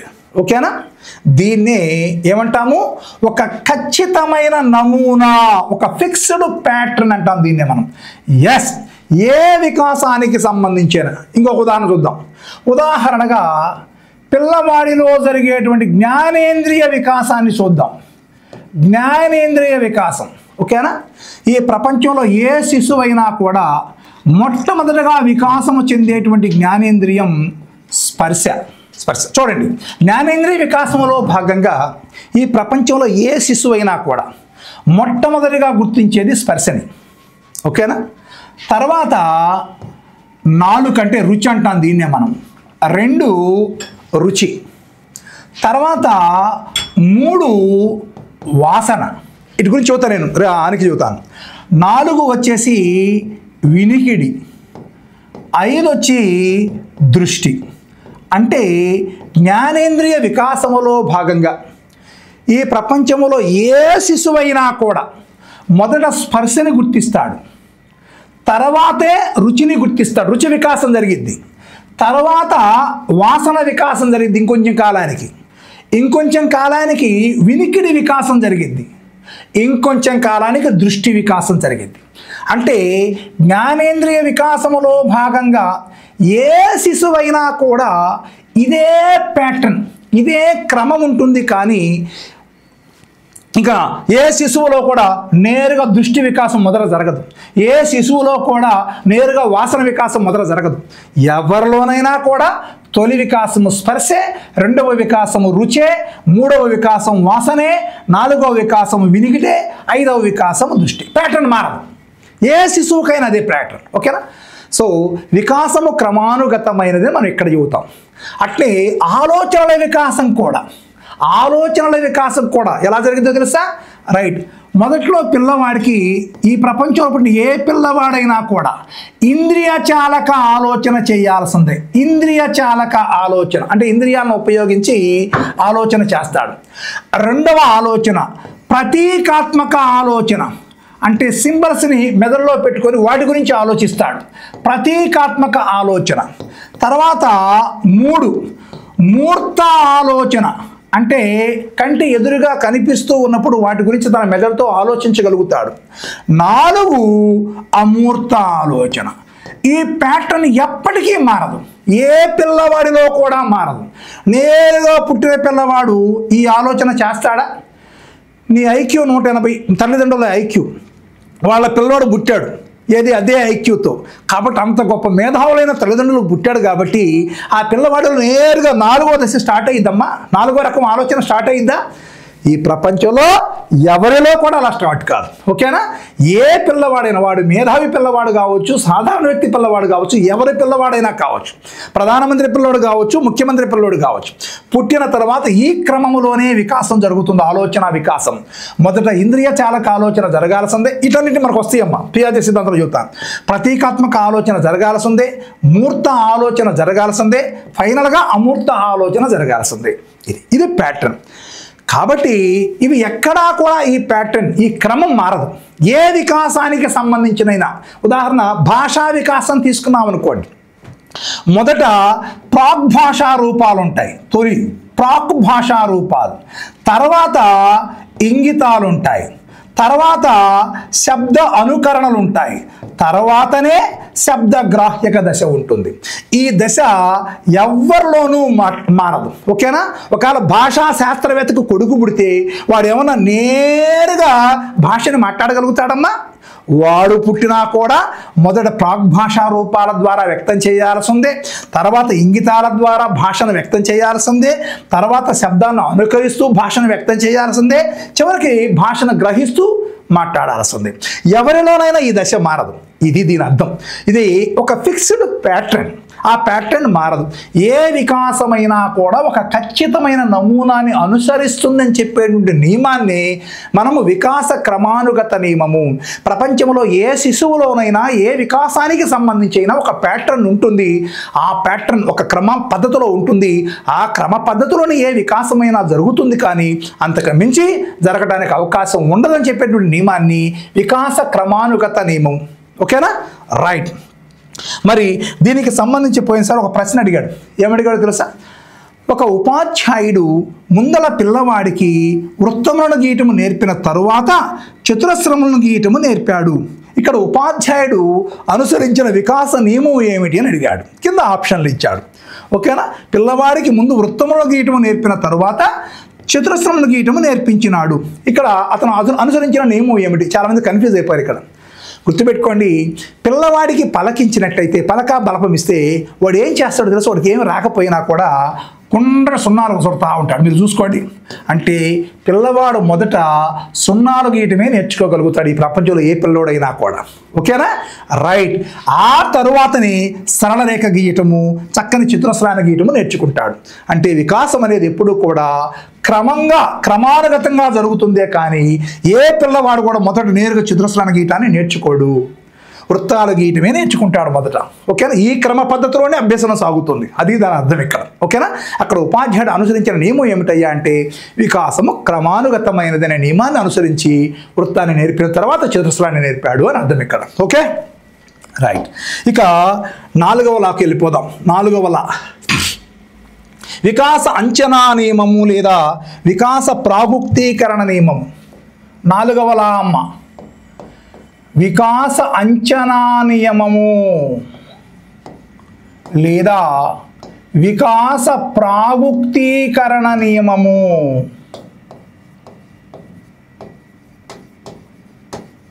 ఓకేనా? రైట్. దీన్నే మనం ప్రెడిక్టబిలిటీ లా అంటాం. డెవలప్మెంట్కి సంబంధించి ప్రెడిక్టబిలిటీ లా. వికాస అంచనా నియమము, వికాస ప్రాగుక్తీకరణ. అమ్మ, ప్రాగుక్తీకరణం అంటే ఏందో చెప్పండి అసలు. మీకు ఇదివరకు చెప్పాను. ప్రాగుక్తీకరణం అని అంటే ఏదైనా ఒక సాక్ష్యం ఆధారంగా భవిష్యత్తులో ఏం జరుగుతుందో ఊహించగలగటాన్ని ప్రాగుక్తీకరణ నియమం అంటే. ప్రస్తుతం ఏదో ఒక సాక్ష్యం ఉంటుంది. ఆ సాక్ష్యం ఆధారంగా భవిష్యత్తులో ఏం జరగబోతుందో ఊహించగలగటాన్ని వికాస ప్రాగుక్తీకరణంగా చెప్పుకుంటాం. ఓకేనా? అర్థమైపోయింది. ప్రాగుక్తీకరణ అంటే అర్థం అది. అంటే ప్రస్తుతం ఒక వికాసములో జరిగే అభివృద్ధిని బట్టి, ఒక వికాసములో జరిగేటువంటి మార్పులను బట్టి భవిష్యత్తులో, ఇది ప్రస్తుతం. ఓకేనా? ప్రాగుక్తీకరణ అంటే ప్రస్తుతం ఒక వికాసములో జరిగే మార్పులను బట్టి భవిష్యత్తులో ఆ వికాసములో శిశువు యొక్క ప్రవర్తన అభివృద్ధిని సూచించవచ్చు. అది ఇలా చెప్పేది. అంటే వికాస ప్రాగుక్తీకరణ నియమం ఏం చెప్పిద్ది అంటే, ప్రస్తుతం శిశువు యొక్క ఏదో ఒక వికాసములో జరుగుతున్న మార్పులను బట్టి, జరిగే కాదు జరుగుతున్న మార్పులను బట్టి భవిష్యత్తులో ఆ వికాసములో ఇంకా ఎంత బాగా అభివృద్ధి శిశువు చెందుతాడు అనే విషయాన్ని మనం ముందే చెప్పేయవచ్చు అని చెప్పేటువంటి నియమాన్ని వికాస ప్రాగుక్తీకరణ నియమం అని అంటాం. క్లియర్? అర్థమైపోయిందా? అంటే సింపుల్గా చెప్పుకోవాలి అంటే ప్రస్తుతం ఆ యొక్క వికాసములో ఉండేటువంటి ఆ యొక్క అభివృద్ధిని మనం చూస్తున్నాం కదా, దానిని బట్టి భవిష్యత్తులో వాడు దాంట్లో బాగా ఇంకా అభివృద్ధి చెందగలడు అనేది మనం చెప్పగలుగుతాం. దాన్ని వికాసం అంచనా. ఉదాహరణ చూడండి. ఉదాహరణ, మనం పిల్లవాడిని శైశవ దశలో పెరిగినటువంటి ఎత్తు ఏదైతే ఉంటుందో ఆ పిల్లవాడు ఎదిగిన ఎత్తుని బట్టి, అవునా, ఈడు వయోజన దశకు చేరుకునేసరికల్లా ఇన్ని అడుగుల ఎత్తు పెరగవచ్చని మనం ముందే చెప్పగలుగుతాం. అవునా? అంటే శైశవ దశలో ఉండే ఎత్తుని బట్టి, ఈ ఎత్తును చూసిన తర్వాత మన అమ్మమ్మ, తాతయ్య, నాయనమ్మ వీళ్ళందరూ ఊహిస్తారు, వీడు పొట్టివాడు అవుతాడను, పొడుగువాడు అవుతాడను, లేకపోతే వీడు 6 అడుగులు ఎత్తి ఎదగొచ్చురా అను, 5.5 అడుగు ఎత్తి ఎదగొచ్చురాను, లేకపోతే 5 అడుగులకి ఆగిపోవచ్చు, వీడు పొట్టివాడు అవుతాడు అనుకుంటున్నాం కదా. అంటే శైశవ దశలో ఉండే ఎత్తును బట్టి వయోజన దశ అంటే 18 సంవత్సరాలు నిండిన తర్వాత వీడు ఎంత ఎత్తు ఎదగొచ్చు అనేది మనం ముందే ఊహించగలుగుతున్నాం. అవునా? అంటే ప్రస్తుతం ఉన్నటువంటి భౌతిక వికాసం బట్టి వాడి యొక్క పెరుగుదల ఎంత ఉంటుందనేది మనం ప్రిడిక్ట్ చేయగలుగుతున్నాం. దీన్ని వివరించేదే వికాస ప్రాగుక్తీకరణ నియమం అని అంటున్నాం. అలానే ఇంకొక ఉదాహరణ, పూర్వ బాల్య దశలో ఆ పిల్లవాడి యొక్క శరీర నిర్మాణాన్ని బట్టి, అవునా, ఆ పూర్వ బాల్య దశలో శరీర నిర్మాణాన్ని బట్టి ఈడు వయోజన దశ పూర్తయ్యేటప్పటికీ మరి ఎలాంటి దేహాన్ని వాడు కలిగి ఉండొచ్చని ముందే ఊహిస్తాం. అంటే స్థూలకాయుడవుతాడా, లేకపోతే లంబకృశకాయుడవుతాడా, లేకపోతే మధ్యమకాయుడవుతాడా? పూర్వ బాల్య దశలో ఆ పిల్లవాడి యొక్క శరీర నిర్మాణాన్ని బట్టి వయోజన దశలో ఆ వ్యక్తిగా రూపాంతరం చెందేటప్పుడు వాడు ఎలా ఉండొచ్చు. స్థూలకాయుడు అంటే ఏంది? పొట్టిగా లావుగా తయారవుతాడా? లంబకృశకాయుడు అంటే ఏంది? సన్నగా పొడవుగా తయారవుతాడా? లేదా మధ్యమకాయుడు అంటే చక్కని అనుపాతం దేహదారుఢ్యాన్ని కలిగి ఉంటాడా? ఈ 3 మనం ముందే ఊహించగలుగుతాం.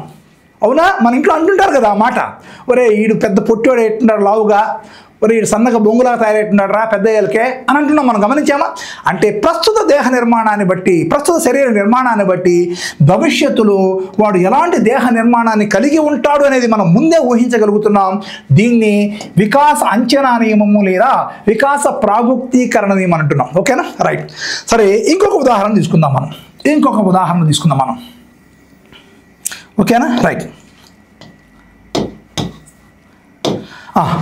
ఇప్పుడు ఒక పిల్లవాడు 5వ తరగతిలోని లెక్కలు చాలా వేగంగా లేదా బాగా ఖచ్చితంగా చేయగలుగుతున్నాడు అనుకుందాం.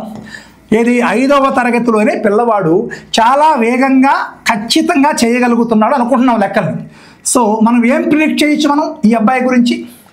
ఈడు భవిష్యత్తులో మంచి గణిత మేధావి అయ్యే అవకాశం ఉంది.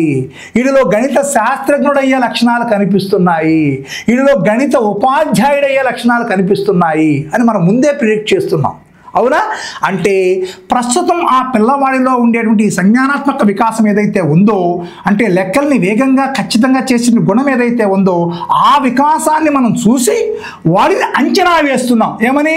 భవిష్యత్తులో ఈడు మంచి గణిత మేధావి అవుతాడు, లేదా గణిత శాస్త్రజ్ఞుడు అవుతాడు, లేదా గణిత ఉపాధ్యాయుడు అవుతాడు.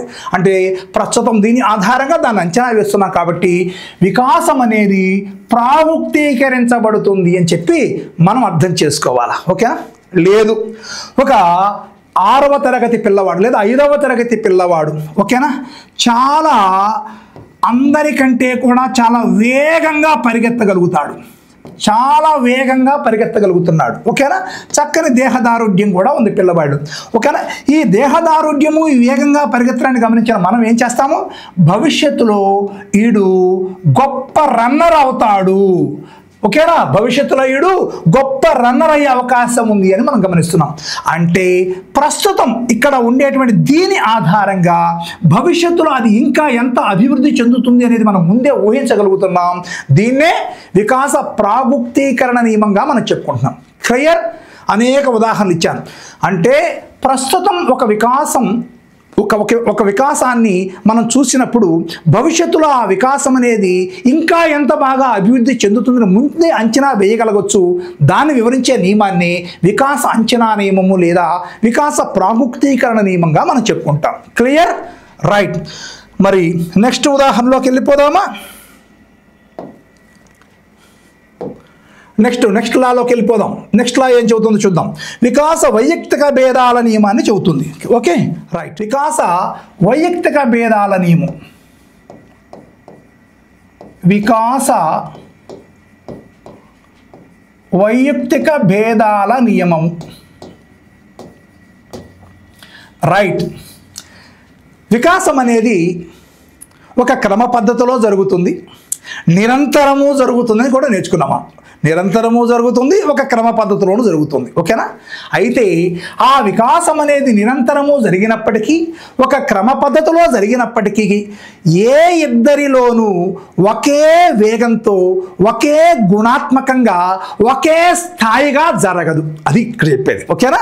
రైట్. అంటే ఇద్దరు సమవయస్కులైనప్పటికీ ఇద్దరు సమకవలలైనప్పటికీ కూడా ఇద్దరిలోనూ ఒకే వికాసం ఒకే స్థాయిలో ఒకే వేగంగా ఒకే గుణాత్మకంగా జరగదు అని చెప్పి వివరించేటువంటి నియమాన్ని మనం ఏమంటామంటే వికాస వైయక్తిక భేదాల నియమం అని అంటున్నాం. క్లియర్గా అర్థమైపోయిందా? వికాసం అనేది నిరంతరము జరుగుతుంది, క్రమానుగతంగానూ జరుగుతుంది. కాకపోతే అంటే ప్యాటర్న్ ఒకటే ఉంటుంది, నిరంతరము జరుగుతూనే ఉంటుంది. కానీ ఏ ఇద్దరిలో కూడా ఏ వికాసాన్ని తీసుకున్నా కూడా ఒకే వేగంతో జరగదు, ఒకే గుణాత్మకంగా జరగదు, ఒకే స్థాయిలో కూడా జరగదు అని వివరించేటువంటి నియమాన్ని మనము వికాస వైయక్తిక భేదాల నియమంగా మనం చెప్పుకుంటున్నాం. అవునా కాదమ్మా? ఇది మనందరికీ తెలిసింది. చిన్న ఉదాహరణగా ఇప్పుడు 5 సంవత్సరాలు నిండిన శిశువులందరినీ కూడా 1వ తరగతిలో వేస్తున్నాం మనం. 5 సంవత్సరాలు నిండిన శిశువులందరినీ కూడా 1వ తరగతిలో వేస్తున్నాం. 9 నెలల పాఠాలు చెబుతాం. 9 నెలల తరువాత మరి వీళ్ళందరిలో ఒకే స్థాయి వికాసం జరిగిందా అని మనం పరిశీలించినప్పుడు మీరు జాగ్రత్తగా చూడండి. కొంతమంది పిల్లలేమో వాక్యాలు అంటే పదాలు గడగడా చదవడం నేర్చుకుంటుంటారు. కొంతమంది పిల్లలు కేవలం అక్షరాలు వరకే నేర్చుకోగలుగుతారు. ఇంకొంచెం మంది పిల్లలు అక్షరాలు గుణింతాలు కూడా నేర్చుకోగలుగుతారు. అవునా? ఇక్కడ చూడండి. అంటే ఒకే తరగతిలో అందరికీ ఒకే అభ్యసన అనుభవాలు కల్పించాం.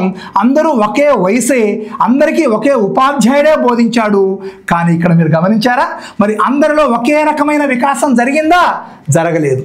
కొంతమంది పిల్లలు అక్షరాల వరకే నేర్చుకున్నారు, అక్షర వికాసం మాత్రమే జరిగింది. కొంతమంది అక్షరాలు గుణింతాలు కూడా నేర్చుకోగలిగారు. ఓకేనా? ఆ వికాసం జరిగింది.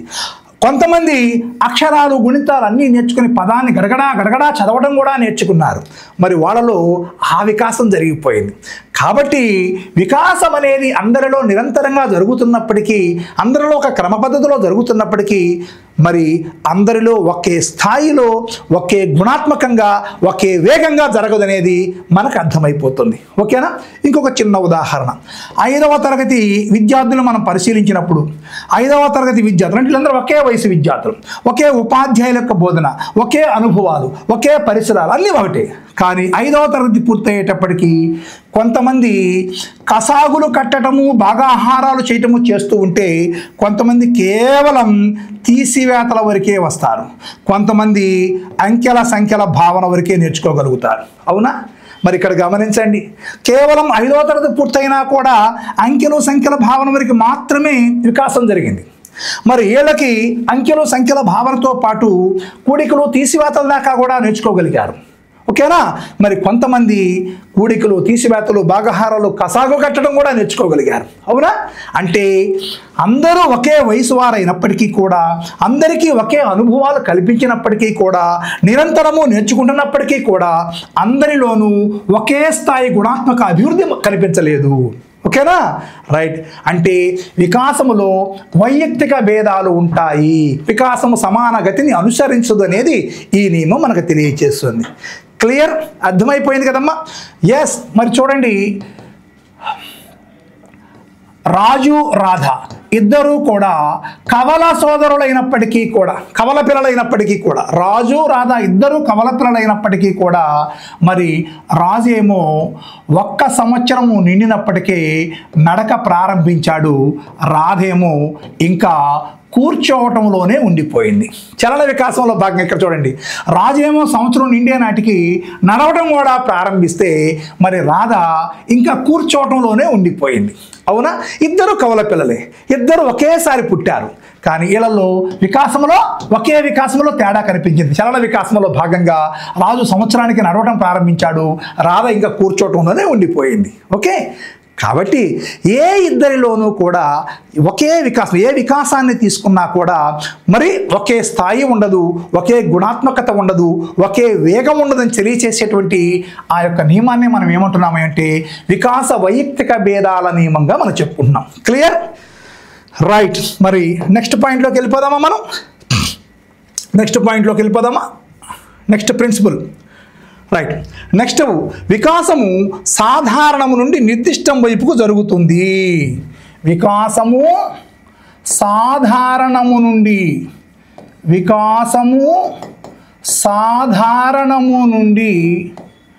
నిర్దిష్టం వైపుకి జరుగుతుంది.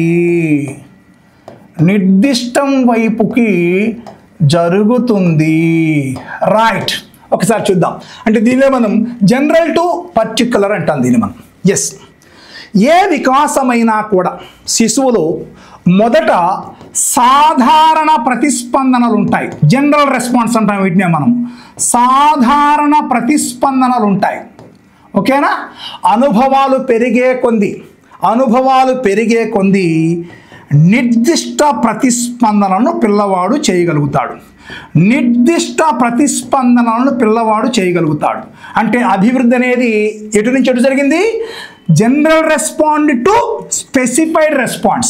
సాధారణ ప్రతిస్పందనల నుంచి నిర్దిష్ట ప్రతిస్పందనల వైపుగా వికాసం జరిగిపోయింది.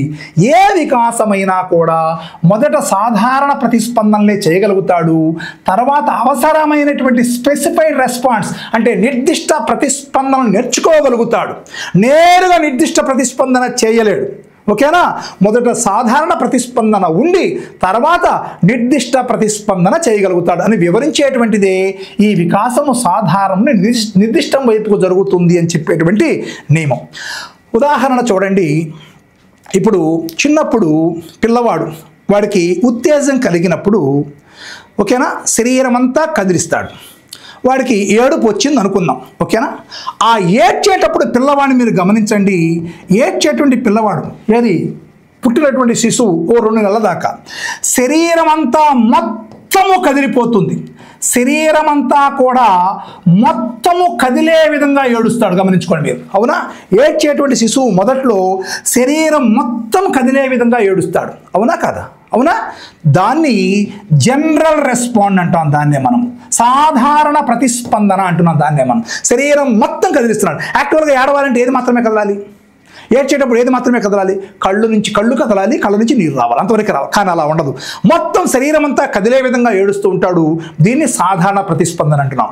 వయసు పెరిగే కొంది మరి ఏడ్చేటప్పుడు కళ్ళకు మాత్రమే పరిమితం చేస్తాడు ఏడుపుని. దీన్ని స్పెసిఫైడ్ రెస్పాండ్ అంటాం. ఎస్, ఈ కళ్ళకు మాత్రమే ఏడుపుని పరిమితం చేసే రెస్పాండ్ ఏదైతే ఉంటుందో దీన్ని నిర్దిష్ట ప్రతిస్పందన అంటున్నాం. అయితే ఈ నిర్దిష్ట ప్రతిస్పందన మొదట నేరుగా చేశాడా శిశువు? లేదు. ఈ ప్రతిస్పందన ఇదిగోండి తొలిసారి ఎలా చేశాడు? ఏడుపుకు శరీరాన్ని అంతా కదిలించేసేసాడు. కాబట్టి దీన్ని సాధారణ ప్రతిస్పందనలు అంటే ఏ శిశువైనా కూడా ఏ విషయాన్ని నేర్చుకునేటప్పుడైనా కూడా మొదట సాధారణ ప్రతిస్పందనలు కనపరుస్తాడు, తరువాత నిర్దిష్ట ప్రతిస్పందనని కనపరుస్తాడు. అట్నే ఇంకొక చిన్న ఉదాహరణ. ఇప్పుడు మొదట్లో శిశువు ఏదైనా వస్తువును పట్టుకునేటప్పుడు మీరు గమనించండి, మొదట ఆ వస్తువుని 2 చేతులతో తన యొక్క పొట్టకు ఆనించుకుంటాడు. అంటే ఒక వస్తువుని పట్టుకోవటంలో నిర్దిష్ట ప్రతిస్పందన వేళ్లతో పట్టుకోవటం. కానీ తొలిసారిగా శిశువు వస్తువుని పట్టుకోవటం నేర్చుకోవటంలో భాగంగా వేళ్లతో పట్టుకోడు. అవునా? మన అందరికీ తెలుసు. 2 చేతులను ఉపయోగించి పొట్టకు ఆనించుకొని వాడి ఆట బొమ్మను కానీ లేదా వాడు ఆడుకునే బాలుని కానీ ఏదైనా ఇలా పట్టుకుంటాడు. అవునా? తర్వాత కొద్ది రోజులు ఇంకొంచెం అనుభవాల తర్వాత 2 చేతులతో పట్టుకోవడం నేర్చుకుంటాడు. అవునా? 2 చేతులు పొట్ట తీసేసి 2 చేతులతో పట్టుకుంటాడు. ఇంకొంచెం అనుభవాల తర్వాత వ్రేళ్లతోనే దాన్ని పట్టుకోగలుగుతాడు. ఒక చేతితోనే వ్రేళ్లతోనే పట్టుకుంటున్నాడు. అవునా? రైట్. అంటే ఒక వస్తువుని పట్టుకోవటంలో వాడు నేర్చుకునేటువంటి భాగంగా మొదట సాధారణ ప్రతిస్పందన ఉంటుంది. ఈ సాధారణ ప్రతిస్పందనలో భాగంగానే మొత్తం 2 చేతుల్ని పొట్టను ఉపయోగించి ఆ బొమ్మని పట్టుకున్నాడు. తర్వాత ఒక 2 పొట్ట తీసేసి 2 చేతులతో బొమ్మను పట్టుకున్నాడు. చివరికి వ్రేళ్లతో బొమ్మను పట్టుకోగలిగాడు. ఓకేనా? అంటే ఈ బొమ్మని పట్టుకోవటం అనేది నేర్చుకోవటంలో భాగంగా తొలుత కనపరిచిన చర్యలు సాధారణ ప్రతిస్పందనలు, చివరిగా వేళ్లతో పట్టుకోవటం అనేటువంటి నిర్దిష్ట ప్రతిస్పందన వైపుకు అది దారితీసింది. కాబట్టి ఏదైనా కూడా మొదట సాధారణ ప్రతిస్పందనను కనపరిచి తర్వాత నిర్దిష్ట ప్రతిస్పందనని శిశువు కనపరుస్తాడని మనకు అర్థమవుతుంది. అలానే శిశువు చూడండి, మొదట్లో పుట్టినప్పుడు ఎక్కడ పడితే అక్కడ మల విసర్జన చేస్తాడు. అవునా? మల విసర్జన ఇది సాధారణ ప్రతిస్పందన అంటున్నాం. ఎక్కడ పడితే అక్కడ మల విసర్జన చేస్తాడు. కానీ కొన్ని అనుభవాల తర్వాత నిర్దిష్టంగా టాయిలెట్లో మాత్రమే మల విసర్జన చేస్తాడు. గమనించారా? అంటే ఎక్కడ పడితే అక్కడ మల విసర్జన చేయటం అనేది సాధారణ ప్రతిస్పందన. కేవలం మల విసర్జన టాయిలెట్కే పరిమితం చేయటం అనేది నిర్దిష్ట ప్రతిస్పందనగా చెప్పుకుంటాం.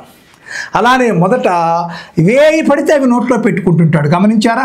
అన్నీ నోట్లో పెట్టుకుంటాడు. ఇది సాధారణ ప్రతిస్పందన. అవునా? కానీ కొన్ని అనుభవాల తర్వాత తినగలిగేవి మాత్రమే నోట్లో పెట్టుకుంటూ ఉంటాడు. ఇది నిర్దిష్ట ప్రతిస్పందన. అంటే ఏదైనా అంతే, ఏది నేర్చుకోవాలన్నా మొదట జనరల్ రెస్పాన్స్ సాధారణ ప్రతిస్పందన కనపరుస్తారు. కొన్ని అనుభవాల తర్వాత నిర్దిష్టంగా ఆ పనిని ఎలా చేయాలో నేర్చుకుంటాడు. అంటే అభివృద్ధి అనేది సాధారణం నుండి నిర్దిష్టం వైపుగా కొనసాగుతుందనేది మనకు స్పష్టంగా అర్థమైపోతుంది. ఓకేనా? క్లియర్గా అర్థమైపోయిందా? మొదట పిల్లవాడు అందరినీ అమ్మ అని పిలుస్తాడు. ఓకేనా? ఇది సాధారణ ప్రతిస్పందన. వాడికి వచ్చిన భాష అమ్మ. సో ఈ అమ్మని అందరినీ అమ్మనే పిలుస్తాడు. కానీ కొద్ది రోజుల తర్వాత ఆ అమ్మ అనే మాటని తన అమ్మకు మాత్రమే పరిమితం చేస్తాడు. దీన్నే మనం అందరినీ అమ్మని పిలవడం సాధారణ ప్రతిస్పందన అయితే, తన అమ్మను మాత్రమే నిర్దిష్టంగా అమ్మ అని పిలవడం అనేది నిర్దిష్ట ప్రతిస్పందనగా మనం చెప్పుకోవచ్చు. ఇన్ని ఉదాహరణలు చెప్పుకోవచ్చు. ఓకేనా? రైట్. ఇంకొక ఉదాహరణ కూడా చెప్తున్నాను. ఇక్కడ చూడండి, మొదట్లో వాడికి ఏదైనా భయం కలిగింది. మొదట్లో చూడండి, ఉద్వేగ వికాసంలో భాగంగా వాడికి భయం కలిగింది, ఏడుస్తాడు. కోపం కలిగింది, ఏడుస్తాడు. అసూయ కలిగింది, ఏడుస్తాడు. గమనించారా? అంటే ఈ 3 రకాల ఉద్వేగాలకి ఒకే ఒక ప్రతిస్పందన ఏడుపు. అంటే దీన్నే మనము సాధారణ ప్రతిస్పందనగా చూద్దాం. అంటే భయానికి ఏడ్చాడు, కోపానికి ఏడ్చాడు, అసూయ చెందినా కూడా ఏడ్చాడు. ఓకేనా? కానీ వయసు పెరిగే కొంది భయాన్ని ఏడవడు. భయానికి భయపడే విధంగా ప్రవర్తన కనపరుస్తాడు. కోపానికి కోపపడే విధంగా ప్రవర్తన కనపరుస్తాడు. అసూయకి అసూయపడే విధంగా ప్రవర్తన. అంటే భయానికి నిర్దిష్టమైన ప్రతిస్పందన, కోపానికి నిర్దిష్టమైన ప్రతిస్పందన, అలానే అసూయకి నిర్దిష్టమైన ప్రతిస్పందన కనపరుస్తాడు. కానీ మూడిటికి ఏడవటం అనే సాధారణ ప్రతిస్పందన కనపరచదు. ఓకేనా? ఎస్, అంటే ఏ వికాసమైనా కూడా మీకు అర్థమైపోయిందా? ఏ వికాసమైనా కూడా సాధారణము నుండి నిర్దిష్టం వైపుకు కొనసాగుతుందనే విషయం మీకు స్పష్టంగా అర్థమైపోయి ఉండాలి. క్లియర్? రైట్. మరి నెక్స్ట్ పాయింట్లోకి వెళ్ళిపోదామా మనం? నెక్స్ట్ పాయింట్ అంటే నెక్స్ట్ ప్రిన్సిపల్లోకి వెళ్ళిపోదాం మనం.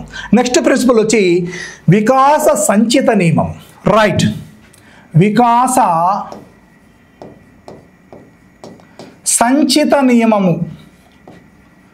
అమ్మ, మీకు ఇంత ఎలాబరేటెడ్గా ఇంత లోతుగా మీకు ఎక్కడ పుస్తకాల్లో ఉండదు, ఇన్ని ఉదాహరణలు కూడా మీకు కనిపించవమ్మా. నేను చాలా క్లియర్గా చెప్తున్నాను. ఈ పాఠాన్ని మళ్ళీ మీరు ఒక్కసారి రివ్యూ చేసుకోండి, ఓకేనా? పర్టికులర్గా దేనికి దానికి వివరణాత్మకంగా అందిస్తున్నాను మీకు. రైట్, వికాస సంచిత నియమం, దీన్ని క్యూములేటివ్ లా అంటారు. ఇక్కడ చాలామంది చాలా రకాలుగా కన్ఫ్యూజ్ చేస్తూ ఉంటారు. వికాస క్రమానుగతానికి వికాస సంచితానికి పెద్దగా తేడా మీకు అర్థం కాదు. వికాస సంచితం కూడా వికాస క్రమాన్ని పోలినట్టు మీకు అనిపిస్తుంది, ఓకేనా? కానీ వికాస సంచిత నియమం అనేది ఒక డిఫరెన్స్. క్రమము లేకపోయినప్పటికీ కూడా కొన్ని అంశాల ఆధారంగా ఒక అభివృద్ధి మనకు కనిపించినట్లయితే దాన్ని వికాస సంచితం అంటాం. అంటే ఇప్పుడు దీనికి చక్కగా వివరణించి మీకు ఉదాహరణ ఇస్తాను. అంటే ఏదైనా ఒక వికాస కృత్యం, ఏదైనా ఒక వికాసానికి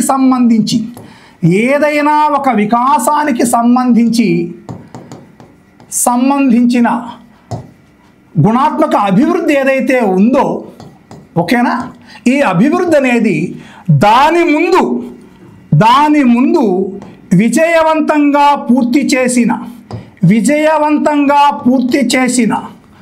అదే వికాసానికి చెందిన కృత్యాల ఆధారంగా జరిగినట్లయితే, ఇది ఇక్కడ ముఖ్య అంశం. ఇక్కడ చాలా అర్థం చేసుకోవాలి మీరు. ఏదైనా ఒక వికాసానికి సంబంధించిన అభివృద్ధి లేదా అభివృద్ధి కృత్యం, ఏదైనా ఒక వికాసానికి సంబంధించిన అభివృద్ధి కృత్యము దానికి ముందు విజయవంతంగా నేర్చుకున్న లేదా పూర్తి చేసిన అదే వికాసానికి చెందిన కృత్యాల ఆధారంగా జరిగినట్లయితే దాన్ని వికాస సంచితం అంటాం. ఇప్పుడు మీకు ఒక చిన్న ఉదాహరణ చెబుతాను, దాంతో మీకు బాగా అర్థమైపోయింది. ఇప్పుడు మనము స్టాటిస్టిక్స్లో పౌనఃపున్యము, సంచిత పౌనఃపున్యం అని మనం వింటాం. దీన్నే సంచితం అంటాం, క్యూములేటివ్. ఇప్పుడు సపోజ్ 2, 5, 4, 6, 10 అనుకుందాం, ఇది ఫ్రీక్వెన్సీ. సంచిత పౌనఃపున్యం ఏం చేస్తాం మనము?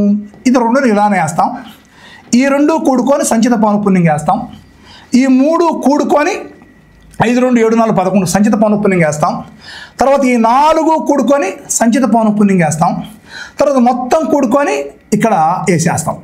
ఇదే కదా సంచిత పౌనఃపున్యం అంటే, అవునా? సో ఇక్కడ ఈ లాస్ట్ రిజల్ట్ ఎలా వచ్చింది? ఈ లాస్ట్ రిజల్ట్ అనేది ఎలా వచ్చింది? ఈ మొదటి 4 కూడుకుంటే ఈ లాస్ట్ రిజల్ట్ వచ్చింది, అవునా? లేదు, లాస్ట్ బట్ 1 రిజల్ట్. ఈ రిజల్ట్ ఎలా వచ్చింది? ఇదిగోండి, ఈ మొదటి దానికంటే ముందున్నటువంటి 3 కూడుకున్నప్పుడు ఇది వచ్చింది, అవునా? లేదు, ఇది ఎలా వచ్చేసింది? దాని ముందున్నటువంటి ఈ 2 కూడుకుంటే ఇది వచ్చేసింది, ఈ రెండింటికి కూడుకుంటే ఇది వచ్చేసింది, అవునా కాదా? అంటే ఈ లాస్ట్ రిజల్ట్ అనేది ఈ మొత్తం 4 కూడటము, ఈ దాని ముందున్నటువంటి 4 కలిసి దీంతో కలిసి లాస్ట్ అయిపోయింది. ఈ రిజల్ట్ ఎలా వచ్చింది? దాని ముందున్న 3 కలుపుకున్నాము ప్లస్ దీన్ని కూడా కలుపుకుంటే ఈ రిజల్ట్ వచ్చేసింది. ఇది క్యూములేటివ్ అంటే, ఓకేనా? ఇక్కడ అదే దీని అర్థంతో మీరు అర్థం చేసుకోండి. ఏదైనా ఒక వికాసానికి సంబంధించిన అభివృద్ధి కృత్యం ఏదైతే ఉంటుందో, ఏదైతే మీరు బాగా నేర్చుకోగలిగారో ఒక వికాసానికి సంబంధించి, ఆ అభివృద్ధి కృత్యం అనేది దాని ముందు విజయవంతంగా పూర్తి చేసినటువంటి అదే వికాసానికి చెందినటువంటి కృత్యాల ఆధారంగా జరిగిపోతే, అంటే వీటి మొత్తంగా జరిగిపోతే, ఆ కృత్యాల మొత్తంగా జరిగిపోయినట్లయితే అప్పుడు దాన్ని వికాస సంచిత నియమము అని అంటాం. అర్థమైపోయిందా? రైట్. మీకు ఇక్కడ ఓరికి ఆధారం అంటారే, కానీ ఈ ఆధారములో గుర్తుపెట్టుకోవాలి. ఇక్కడ మీకు అర్థమైపోయింది కదా? ఎస్, ఇక్కడ ఒక వికాసానికి సంబంధించిన అభివృద్ధి కృత్యం ఏదైతే ఉందో దాని ముందు నువ్వు బాగా నేర్చుకుని విజయవంతంగా పూర్తి చేసిన కృత్యాల మొత్తంగా అదే వికాసానికి చెందిన కృత్యం ఆధారంగా జరిగినట్లయితే దాన్ని వికాస సంచితం. మీకు ఒక ఉదాహరణతో ఇప్పుడే అర్థమైపోతుంది. ఉదాహరణ చూడండి, ఒక ఉదాహరణ. ఒక పిల్లవాడు సంజ్ఞానాత్మక వికాసములో భాగంగా కసాగు కట్టడం నేర్చుకున్నాడు అనుకుందాం. ఇది ఒక అభివృద్ధి కృత్యం పిల్లవాడిలో. కసాగు కట్టడం అనేది పిల్లవాడు బాగా చేయగలుగుతున్నాడు అంటే సంజ్ఞానాత్మక అభివృద్ధిలో భాగంగా ఒక అభివృద్ధి కృత్యం. అయితే ఆ పిల్లవాడు నేరుగా కసాగును కట్టడం నేర్చుకోగలుగుతాడా? నేరుగా కసాగు కట్టడం వస్తుందా? రాదు. కసాగు కట్టడానికి నేర్చుకోవాలి అంటే ఈ అభివృద్ధి పిల్లవాడిలో కనిపించాలి అంటే ఇది దాని ముందు వాడు గుణకారం నేర్చుకోవాలి, తీసివేతలు నేర్చుకోవాలి, భాగహారము నేర్చుకోవాలి. ఓకేనా? రైట్. ఈ మూడు కలిసి, ఓకేనా, ఈ మూడు నేర్చుకుంటే దానివల్ల ఈ కసాగు కట్టడం అనేది నేర్చుకోగలుగుతాడు. ఓకేనా? అంటే ఈ కసాగు కట్టడం అనేది ఈ కృత్యాలను మొత్తంగా నేర్చుకోవటం వల్ల వీటి ఆధారంగా ఈ మూడిటి మొత్తము ఆధారంగా ఈ కసాగు కట్టడం అనే అభివృద్ధి కృత్యాన్ని పిల్లవాడు సాధించగలుగుతాడు. దీనిని వికాస సంచిత నియమంగా మనం చెప్పుకుంటున్నాం. అది అర్థం ఇక్కడ. అంటే ఇక్కడ క్రమం లేదు, వీటి క్రమంతో అవసరం లేదు. ఈ మూడు వాడికి రావాలంతే. ఈ మూడు వచ్చినప్పుడే వాడిని ఏ క్రమంలో నేర్చుకొని ఈ మూడు వచ్చినప్పుడు మాత్రమే ఈ కసాగును కట్టడం అనే ఆ యొక్క అభివృద్ధి కృత్యాన్ని పిల్లవాడు చేయగలుగుతాడు. ఇందాక నేను చెప్పాను క్యూములేటివ్ ఫ్రీక్వెన్సీ అంటే ఎస్, ఈ మూడింటి అంశము మొత్తంగా ఈ కసాగును కట్టడం పిల్లవాడు నేర్చుకోగలిగాడు అంటే కసాగు అనేది వీటి ఆధారంగా చేయగలుగుతున్నాడు. దీనిని మనము వికాస సంచిత నియమము అంటే పిల్లవాడు తీసివేతలు నేర్చుకున్నాడు, గుణకారాలు నేర్చుకున్నాడు, భాగహారాలు నేర్చుకున్నాడు, ఇప్పుడు కసాగు నేర్చుకున్నాడు. అంటే ఈ కసాగు అనేటువంటి అభివృద్ధి కృత్యం నేరుగా నేర్చుకోలేదు. వీటిని నేర్చుకోవటం ద్వారా వీటన్నిటి మొత్తంగా ఈ కసాగును కట్టడం పిల్లవాడు చేయగలుగుతున్నాడు. ఇలా జరిగేటువంటి అభివృద్ధి క్యూములేటివ్గా మనం చెప్పుకుంటాం. దాన్నే వికాస సంచిత నియమము అని చెప్పుకుంటున్నాం. మనం ఇక్కడ ఏం చెప్పుకుంటాం? మనము వికాస సంచిత నియమము. రైట్. ఇంకొక చిన్న ఉదాహరణ తీసుకుందాం. ఒక పిల్లవాడు సమఘనము యొక్క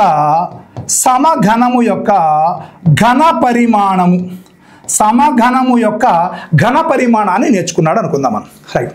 మరి సమఘనము యొక్క ఘన పరిమాణం అనేది నేరుగా ఈ అభివృద్ధి కృత్యం అనేది నేరుగా పిల్లవాడు చేయగలుగుతాడా? నేరుగా వస్తుందా వాడికి? రాదు.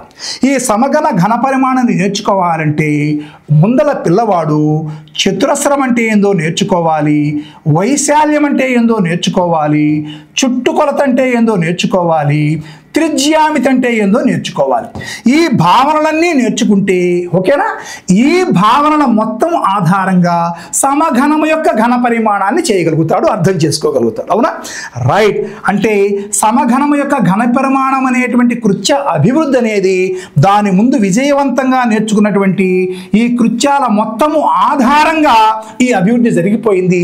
దీన్నే మనం ఏమంటామంటే వికాస సంచిత నియమముగా చెప్పుకుంటున్నాం. అవునా? రైట్. మనము ఒక సమఘనం పిల్లవాడు గీయగలిగాడు అనుకుందాం. ఇది నేరుగా గీస్తాడా?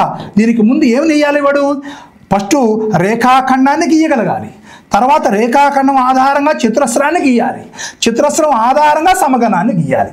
అంటే ఈ సమఘనం అనేది నేరుగా గీయలేడు. రేఖాఖండము ప్లస్ చతురస్రము వీటి ఆధారంగా దీన్ని చేయగలుగుతాడు. సో ఇక్కడ మీరు గమనించాలి. అట్లే భాషలో భాగంగా కూడా ఒక పిల్లవాడు క్లిష్టమైనటువంటి వాక్యాన్ని రాయగలుగుతున్నాడు అనుకుందాం. మరి నేరుగా ఈ యొక్క అభివృద్ధి అనేది నేరుగా జరుగుతుందా? నేరుగా జరగదు. ఇక్కడ క్లిష్టమైన వాక్యాలను రాయటం అంటే వాడు ముందర పదాలను నేర్చుకోవాలి, తర్వాత వ్యాకరణాన్ని నేర్చుకోవాలి. అప్పుడు ఈ పదాలు వ్యాకరణము కలిసి క్లిష్టమైన వాక్యాలను రూపొందించడం జరిగిపోతుంది. ఓకేనా? ఓకే అని. సో వికాసము సంచితమైనది అనేటువంటి మాటకి దాని అర్థం అది. ఇక్కడ క్రమం ఉన్నా లేకపోయినప్పటికీ కూడా ఆ అంశాలు వస్తే ఈ అంశాన్ని చేయగలుగుతాడు. అంటే కసాగును చెయ్యాలి అంటే ఈ అంశాలు మొత్తం నేర్చుకోవాల్సిందే. ఈ అంశాలు మొత్తం నేర్చుకున్నప్పుడే వాడు కసాగును కూడా నేర్చుకోగలుగుతాడు. ఓకేనా? ఇలా జరిగేటువంటి అభివృద్ధి సంచితము అని అర్థమిస్తుంది. క్లియర్? అర్థమైపోయిందా? రైట్. మరి నెక్స్ట్ పాయింట్లోకి వెళ్ళిపోదాం.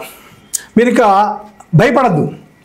అంటే వికాస క్రమానుగతానికి వికాస సంచితానికి తేడా ఉంది. మీరు అర్థం చేసుకుని మీరు సమాధానాన్ని రాయాలి.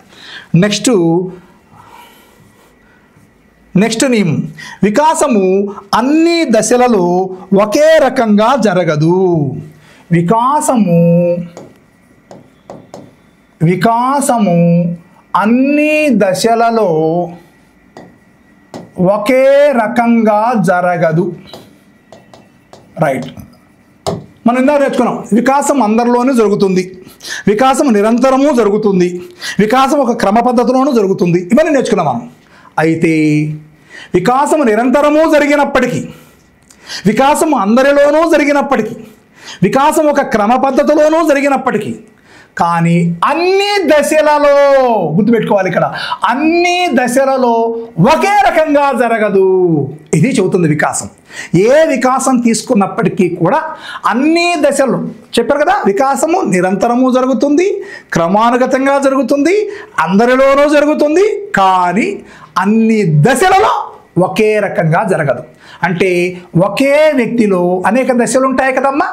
ఏది? నవజాత శిశు దశ, శైశవ దశ, పూర్వ బాల్య దశ, ఉత్తర బాల్య దశ, యవ్వనారంభ దశ, కౌమార దశ, వయోజన దశ, మధ్య వయసు, వృద్ధాప్య వయసు దశలు ఉన్నాయి కదా. ఎస్, ఏ వికాసమైనా కూడా ఒకే వ్యక్తిలో అన్ని దశలలో ఒకే రకంగా జరిగేటువంటి అవకాశమే ఉండదని చెప్పేటువంటి నియమాన్ని ఈ వికాసం అన్ని దశల్లో ఒకే రకంగా జరగదు అనే నియమం మనకు చెబుతుంది. రైట్.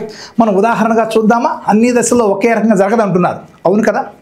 ఇప్పుడు మీరు గమనించినట్లయితే మరి గర్భస్థ శిశు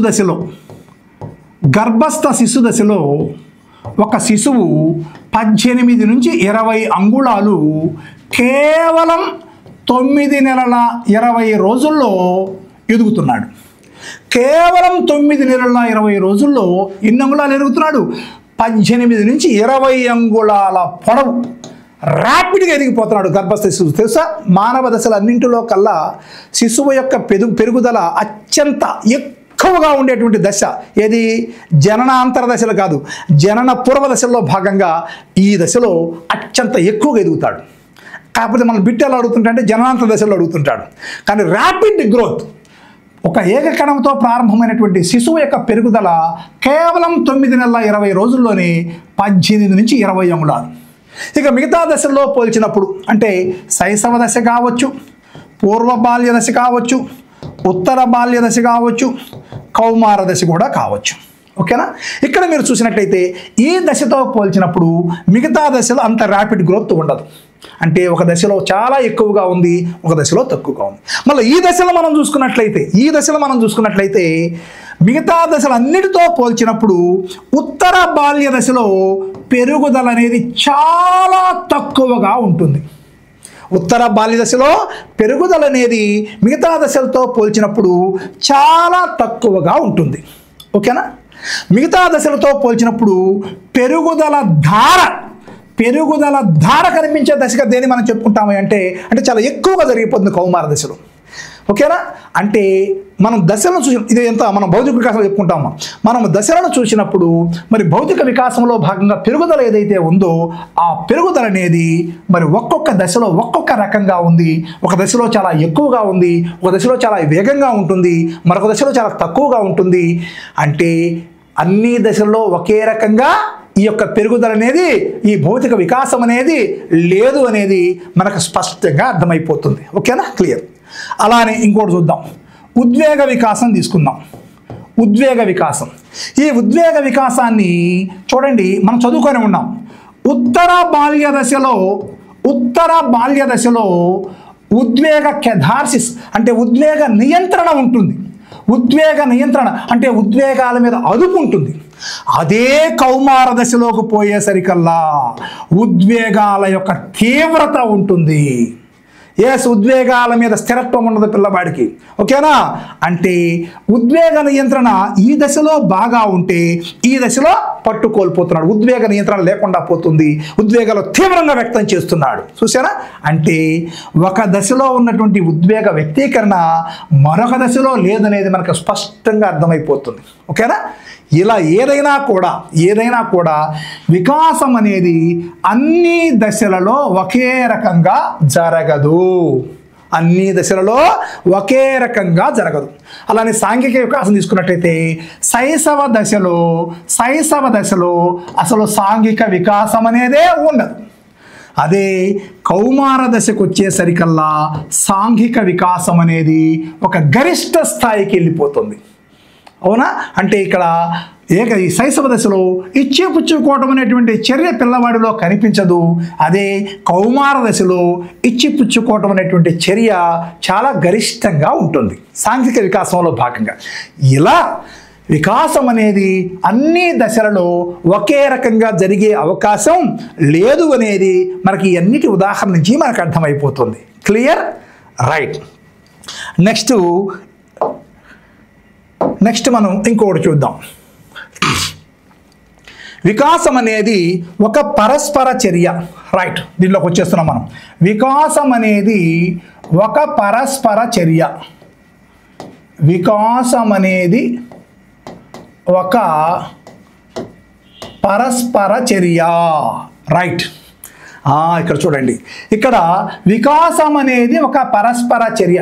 అంటే ఏ వికాసమైనా కూడా గుర్తుపెట్టుకోవాలి, ఏ వికాసమైనా కూడా ఏ రెండింటి యొక్క సమిష్టి ఉత్పన్నమయ్యా అంటే ఒకటి అనువంశికత, రెండు పరిసరాల యొక్క సమిష్టి ఉత్పన్నము. ఈ రెండిటి యొక్క సమిష్టి ఫలితంగా మనం చెప్పుకుంటాం ఏ వికాసమైనా కూడా. గుర్తుపెట్టుకోండి, అంటే పుట్టుకతోని పిల్లవాడికి వచ్చేటువంటి ఆ భౌతిక ఆకారం కానీ, పిల్లవాడిలో అంతర్గతంగా ఉండే సామర్థ్యాలు కానీ అవన్నీ అనువంశికత వల్లనే వచ్చేసేస్తాయి. కానీ ఫలప్రదమైనటువంటి సమర్థవంతమైనటువంటి చక్కని పరిసరాల ప్రభావం వల్ల అవన్నీ కూడా వికసిస్తుంటాయి. కాబట్టి ఏ వికాసమైనా కూడా ఈ రెండిటి యొక్క పరస్పర ఫలితము. అందుకని వికాసం అనేది ఒక పరస్పర చర్యగా చెప్పుకుంటాము. ఈ పరస్పర చర్యలో ఉండే అంశాలు రెండు. ఒకటి అనువంశికత, రెండు పరిసరాలు. అంటే పిల్లవాడి యొక్క భౌతిక ఆకారం కానించి పిల్లవాడిలో అంతర్గతంగా పుట్టుకతోనే ఉండే సామర్థ్యాలన్నీ కూడా అనువంశికంగా సంక్రమిస్తాయి, జీన్స్ ద్వారా వచ్చేసేస్తాయి. కానీ వాటి అభివృద్ధి మాత్రము పరిసరాలలో వాడు పొందేటువంటి అనుభవాల వల్లనే జరుగుతుంది. కాబట్టి ప్రతి వికాసము కూడా ఈ రెండిటి యొక్క పరస్పర ఫలితంగా మనం చెప్పుకుంటాం. అందుకని వికాసం అనేది ఒక పరస్పర చర్య. ఉదాహరణగా చూద్దాం మనం. మొన్న తెలంగాణ టెట్లో అడిగాడు, మనలో కూడా టెట్లో అడిగాడు బిట్టు. వాళ్ళకి మనకి డిఫరెంట్గా అడిగాడు. ఎస్, ఈ పాయింట్ కూడా మన పుస్తకాల్లో కనిపించలే ఎక్కడా కూడా. అవును కదా? రైట్. ఉదాహరణ చూద్దాం. ఒక పిల్లవాడికి ఒక మంచి కంఠం అనేది వాళ్ళ నాన్న మంచి గాయకుడు అవటం వల్ల అనువంశికంగా పిల్లవాడికి మంచి కంఠం వచ్చింది, తీయని కంఠం వచ్చేసింది. ఓకేనా? రైట్. మరి ఈ మంచి కంఠం వచ్చినంత మాత్రాన్ని వాడికి మంచి గాయకుడు అవుతాడా? లేదు. వాడికి ఒక చక్కని గురువు కాడ శిక్షణ కూడా ఇప్పించాం. ఓకేనా? ఎస్. ఈ అనువంశికంగా వచ్చిన మంచి కంఠము, ఒక గొప్ప గాయకుడు కాడ పొందిన శిక్షణ, ఈ రెండిటి వల్ల ఆ వ్యక్తి గొప్ప గాయకుడు కావటం, గొప్ప గాయకుడిగా గుర్తింపబడటం అనేటువంటి ఆ అభివృద్ధి మనం చూడగలిగాం. ఎస్, అంటే ఈ గొప్ప గాయకుడు కావటంలో అనువంశికంగా వచ్చిన మంచి కంఠము, అలానే మంచి గురువు కాడా పొందిన శిక్షణ, ఈ రెండిటి పరస్పర సమ్మిళితమే అసలు గొప్ప గాయకుడిగా మనము అభివృద్ధి చెందడం చూసాం. కాబట్టి వికాసం అనేది అనువంశికత మరియు పరిసరాల యొక్క ఒక పరస్పర చర్యగా, ఒక సమిష్టి ఫలితంగా మనం గుర్తుపట్టవచ్చు. ఇంకొక ఉదాహరణ చూద్దామా మనం? రైట్. ఓకే. రైట్. ఒక పిల్లవాడికి తల్లిదండ్రుల యొక్క ఐక్యూ వచ్చేసింది. తల్లిదండ్రుల ఐక్యూ 130 వచ్చింది అనుకుందాం, సపోజ్. ఓకేనా? రైట్. అయితే ఇది అనువంశికత వల్ల వచ్చినటువంటి, అంటే వాళ్ళ తల్లిదండ్రులు మేధావులు కాబట్టి వాళ్ళకు పుట్టినటువంటి ఆ పిల్లవాడికి ఐక్యూ 130 వచ్చేసింది. ఆ తర్వాత వాడికి చక్కని పాఠశాల పరిసరాలు, అలానే చక్కని అనుభవాలు, అలానే పిల్లవాడికి కావాల్సినటువంటి టీఎల్ఎం లాంటివి ఇవన్నీ కూడా అందటం వల్ల ఈ పిల్లవాడి యొక్క మేధాభివృద్ధి జరిగి మంచి శాస్త్రజ్ఞుడిగా గుర్తింపబడ్డాడు. ఓకేనా? అంటే ఈ పిల్లవాడు మంచి శాస్త్రజ్ఞుడు అవడానికి కారణం మీరు గమనించినట్లయితే తల్లిదండ్రుల నుంచి అనువంశికంగా వచ్చిన ఐక్యూతో పాటు వాడికి చక్కని పాఠశాల వసతులు, ఇంట్లో చదువుకోవడానికి చక్కని వసతులు కల్పించారు. సో ఇవి పరిసర కారకాలు. ఈ రెండింటి యొక్క సమిష్టి ఫలితంగా వాడు గొప్ప శాస్త్రజ్ఞుడు అయ్యాడు. ఓకేనా? దీన్ని మనం వికాసం అనేది ఒక పరస్పర చర్యగా మనం చెప్పుకుంటున్నాం. ఓకే, మరి ఇంకొక ఉదాహరణ కూడా చెప్పుకుందాం, ఇంకొక చిన్న ఉదాహరణగా. ఓకేనా? రైట్. ఒక పిల్లవాడికి తల్లిదండ్రుల వల్ల మంచి దేహదారుఢ్యం వచ్చేసింది. తల్లిదండ్రుల వల్ల మంచి దేహదారుఢ్యం వచ్చేసింది. ఓకేనా? దేహదారుఢ్యం వచ్చింది. ఓకే, తర్వాత మరి చక్కని శిక్షణ తీసుకున్నాడు. మంచి ట్రైనర్ కాడ చక్కని శిక్షణ తీసుకొని ఆ పిల్లవాడు గొప్ప రన్నర్గా గుర్తింపబడ్డాడు. అంటే మంచి ఒలింపిక్ స్థాయికి రన్నింగ్ చేసిన రన్నింగ్ రేసర్ లాగా గుర్తింపబడ్డాడు. అంటే ఈ గొప్ప రన్నింగ్ రేసర్ అవటంలో కారణం వాడు పొందినటువంటి దేహదారుఢ్యము, అంటే ఇది తల్లిదండ్రుల నుంచి వచ్చింది అనువంశికత. అలానే గురువు కాడ పొందినటువంటి మంచి శిక్షణ, ఇది పరిసర ప్రభావం. ఓకేనా? సో ఈ రెండింటి కలయిక వల్ల అతను ఒక గొప్ప అంతర్జాతీయ స్థాయి రన్నర్గా గుర్తింపబడ్డాడు. ఓకే, అంటే వికాసం అనేది, అంటే ఏ డెవలప్మెంట్ అయినా కూడా అనువంశికత కారణమవుతుంది, పరిసరాలు కారణమవుతాయి. ఏదో ఒకటి మాత్రమే కారణం కాదు. ఈ రెండింటి యొక్క పరస్పర చర్యే ఈ అభివృద్ధి. కాబట్టి వికాసం అనేది ఎప్పుడూ కూడా ఒక పరస్పర చర్య అని మనం గుర్తుపెట్టుకోవాలి. క్లియర్? అర్థమైపోయిందా? రైట్. నెక్స్ట్ పాయింట్కి వెళ్ళిపోదాం. ఎస్, వికాస పరస్పర సంబంధ నియమము లేదా వికాసము ఏకీకృత మొత్తంగా జరిగే నియమం. వికాస సమైక్య నియమము, దీనికి ఇంకో పేరు వికాస పరస్పర సంబంధ నియమము. పరస్పర సంబంధ నియమము లేదా వికాసము ఏకీకృత మొత్తంగా జరిగే నియమం. ఓకేనా? రైట్. ఇక చూడండి, వికాస సమైక్య నియమము అంటే అన్ని వికాసాలన్నీ కూడా కలిసి సమైక్యంగా పనిచేసేటువంటి నియమం. ఇదిగోండి, వికాస పరస్పర సంబంధ నియమము అంటే అన్ని వికాసాలన్నీ కూడా పరస్పర సంబంధాలుగా కొనసాగే నియమం. వికాసము ఏకీకృత మొత్తంగా జరిగే నియమం. ఓకేనా? వికాసాలన్నీ కూడా ఏకీకృత మొత్తంగా జరుగుతాయి. అంటే పిల్లవాడి యొక్క ఈ నియమం ఏం చెబుతుందయ్యా అంటే పిల్లవాడి యొక్క సమగ్రాభివృద్ధిని తెలియచేస్తుంది. హోలిస్టిక్ డెవలప్మెంట్ అంటాం మనం. పిల్లవాడి యొక్క సమగ్రాభివృద్ధిని తెలియచేస్తుంది. అంటే వికాసాలన్నీ కూడా కలిసి, అన్ని వికాసాలు కూడా కలిసి పనిచేసినప్పుడే పిల్లవాడి యొక్క సమగ్రాభివృద్ధి జరుగుతుంది. ఇది చెప్పేది ఏంటంటే ఏ వికాస లోపము జరిగినా లేదా ఏ వికాసము కుంటుపడినా అది రెండవ వికాసాన్ని ప్రభావితం చేస్తూ సమగ్రాభివృద్ధికి ఆటంకపరుస్తుందని చెప్పేటువంటి నియమమే ఈ వికాస సమైక్య నియమము. అంటే పిల్లవాడిలో ఏదో ఒక వికాసం మాత్రమే అభివృద్ధి చెందితే కుదరదు. అన్ని వికాసాలు కూడా ఒకదాని మీద ఒకటి ఆధారపడి ఉంటాయి. అన్ని వికాసాలలో కూడా అభివృద్ధి జరిగినప్పుడే పిల్లవాడి యొక్క సమగ్రాభివృద్ధి జరుగుతుంది. రేపు ప్రశ్న అడగచ్చు, సమగ్రాభివృద్ధి అనేటువంటి మాట ఏ వికాస సూత్రాన్ని వివరిస్తుంది? లేదా ఒక పిల్లవాడు జ్ఞానాత్మక, భావావేశ, మానసిక, చలనాత్మక రంగాలలో సక్రమమైన అభివృద్ధి సాధించటం అనేది ఏ వికాస సూత్రాన్ని వివరిస్తుంది? రైట్. జ్ఞానాత్మక రంగము, భావావేశ రంగము, మానసిక చలనాత్మక రంగము మూడింటిలో వాడు చక్కని అభివృద్ధి సాధించాలి అంటే భౌతిక అభివృద్ధి ఉండాలి, అలానే చక్కని జ్ఞానేంద్రియ అభివృద్ధి ఉండాలి, చక్కని భాషా అభివృద్ధి ఉండాలి. భాష అభివృద్ధి చెందినప్పుడు సంజ్ఞానాత్మక అభివృద్ధి జరుగుతుంది. సంజ్ఞానాత్మక అభివృద్ధి జరిగినప్పుడు సాంఘిక నైతిక ఉద్వేగ అభివృద్ధి జరిగిపోతుంది. అంటే ఇవన్నీ కూడా ఒకదాని ఆధారంగా మరొకటి ఉంటుంది. ఇలా అన్ని వికాసాలు కూడా కలిసి ఏకీకృత మొత్తంగా కొనసాగుతాయి. అలా కొనసాగినప్పుడే పిల్లవాడి యొక్క హోలిస్టిక్ డెవలప్మెంట్, సమగ్ర అభివృద్ధి జరుగుతుంది అని చెప్పేటువంటి సూత్రాన్ని వికాస సమైక్య నియమము లేదా వికాస పరస్పర సంబంధని, పరస్పర నియమం కాదు, పరస్పర సంబంధ నియమము, అలానే వికాసము ఏకీకృతం మొత్తంగా జరిగేటువంటి నియమంగా దీన్ని మనం చెప్పుకుంటున్నాం. కాబట్టి దీంట్లో సమగ్రాభివృద్ధి, అలానే జ్ఞానాత్మక భావావేశ మానసిక రంగాలన్నింటిలో కూడా ఒక ఖచ్చితమైన అభివృద్ధి సాధించడం అనేది అవన్నీ కలిసి సామూహికంగా పనిచేస్తేనే సాధ్యమవుతుంది. ఉదాహరణ చూడండి, మానసిక వికాస లోపంతో పుట్టినట్లయితే వాళ్ళల్లో, ఆ మానసిక వికాస లోపంతో ఉండేటువంటి వ్యక్తుల్లో సాంఘిక అభివృద్ధి ఉండదు, నైతిక అభివృద్ధి ఉండదు, భాషా అభివృద్ధి కూడా ఉండదు. ఈ వికాసాలన్నీ కుంటుబడిపోతాయి. కాబట్టి అన్ని వికాసాలు కూడా ఒకదానితో ఒకటి పరస్పర సంబంధాన్ని కలిగి ఉంటాయి. ఏ వికాస లోపం జరిగినా కూడా, ఉదాహరణ భౌతిక వికాస లోపం జరిగిందనుకుందాం, ఆటోమేటిక్గా చలన వికాసం ప్రభావితం అవుతుంది. అంటే భౌతిక వికాసంలో భాగంగా మెదడు వికాసం సరిగా జరగలేదనుకోండి, మెదడు అనేది ఒక అవయవం, ఆ వికాసం సరిగా జరగలేదనుకోండి, మానసిక వికాసం లోపం జరిగిపోతుంది. ఓకేనా? మానసిక వికాసం లోపం జరిగినట్లయితే ఆటోమేటిక్గా సాంఘిక వికాసము, నైతిక వికాసము, ఉద్వేగ వికాసం ఇవన్నీ కుంటుబడిపోతాయి. ఓకే? కాబట్టి ప్రతి వికాసము మరొక వికాసం మీద ఆధారపడి ఉంటుంది.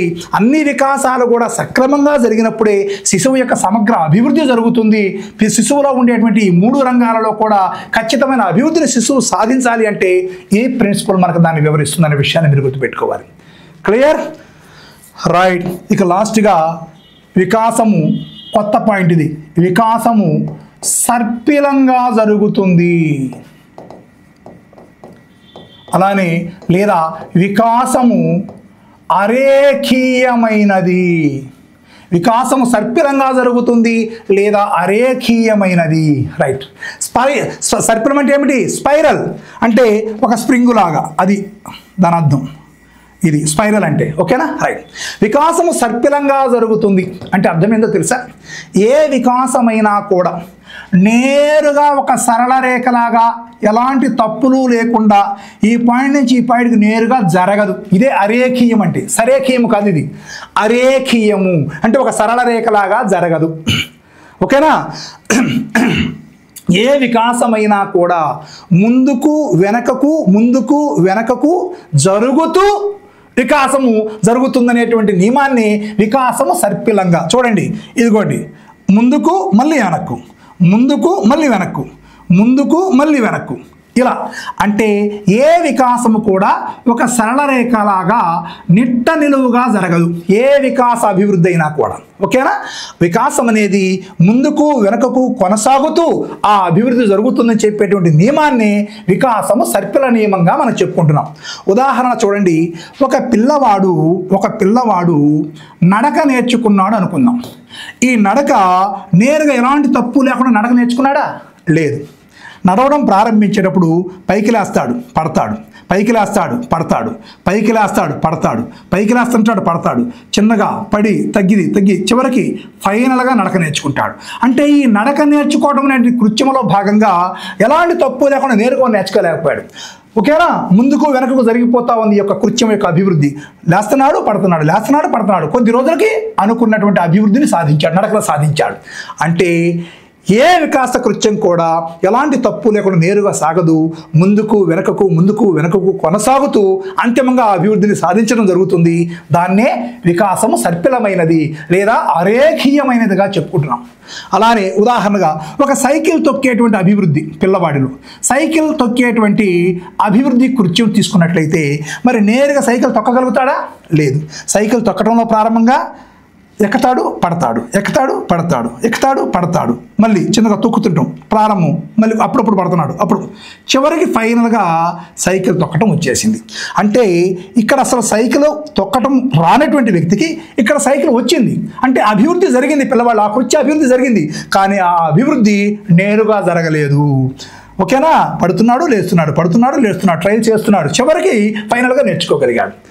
సో ఏ అభివృద్ధి కృత్యమైనా కూడా నేరుగా ఒక సరళ రేఖలాగా జరగదు, అది గుర్తుపెట్టుకోవాలి. ఒక సరళ రేఖలాగా జరగదు, ఇలా సర్కిలంగా జరుగుతుంటుంది ఏ అభివృద్ధి కృత్యమైనా కూడా. దాంట్లో తప్పులు చేస్తుంటాం, సరి చేసుకుంటాం, తప్పులు చేసుకుంటాం, సరి చేసుకుంటాం, తప్పులు చేసుకుంటాం, సరి చేసుకుంటాం, ఫైనల్గా ఆ అభివృద్ధి కృత్యాన్ని సాధిస్తాం. దీన్ని వికాస సర్పిల నియమంగా చెప్పుకుంటున్నాం. ఇవి మనకున్నటువంటి వికాస నియమాలన్నీ కూడమ్మా చాలా లోతుగా, డెప్త్గా, ఎనాలిసిస్గా అనేక ఉదాహరణలతో వివరించాను. కాబట్టి దీని మీద ఇంక ఎలాంటి ప్రశ్న వచ్చినా మీరు అర్థం చేసుకొని, ఇంత వివరణాత్మకంగా ఇచ్చాను కాబట్టి మీరు అర్థం చేసుకొని జాగ్రత్తగా రాయాలి. ఓకేనా? రైట్.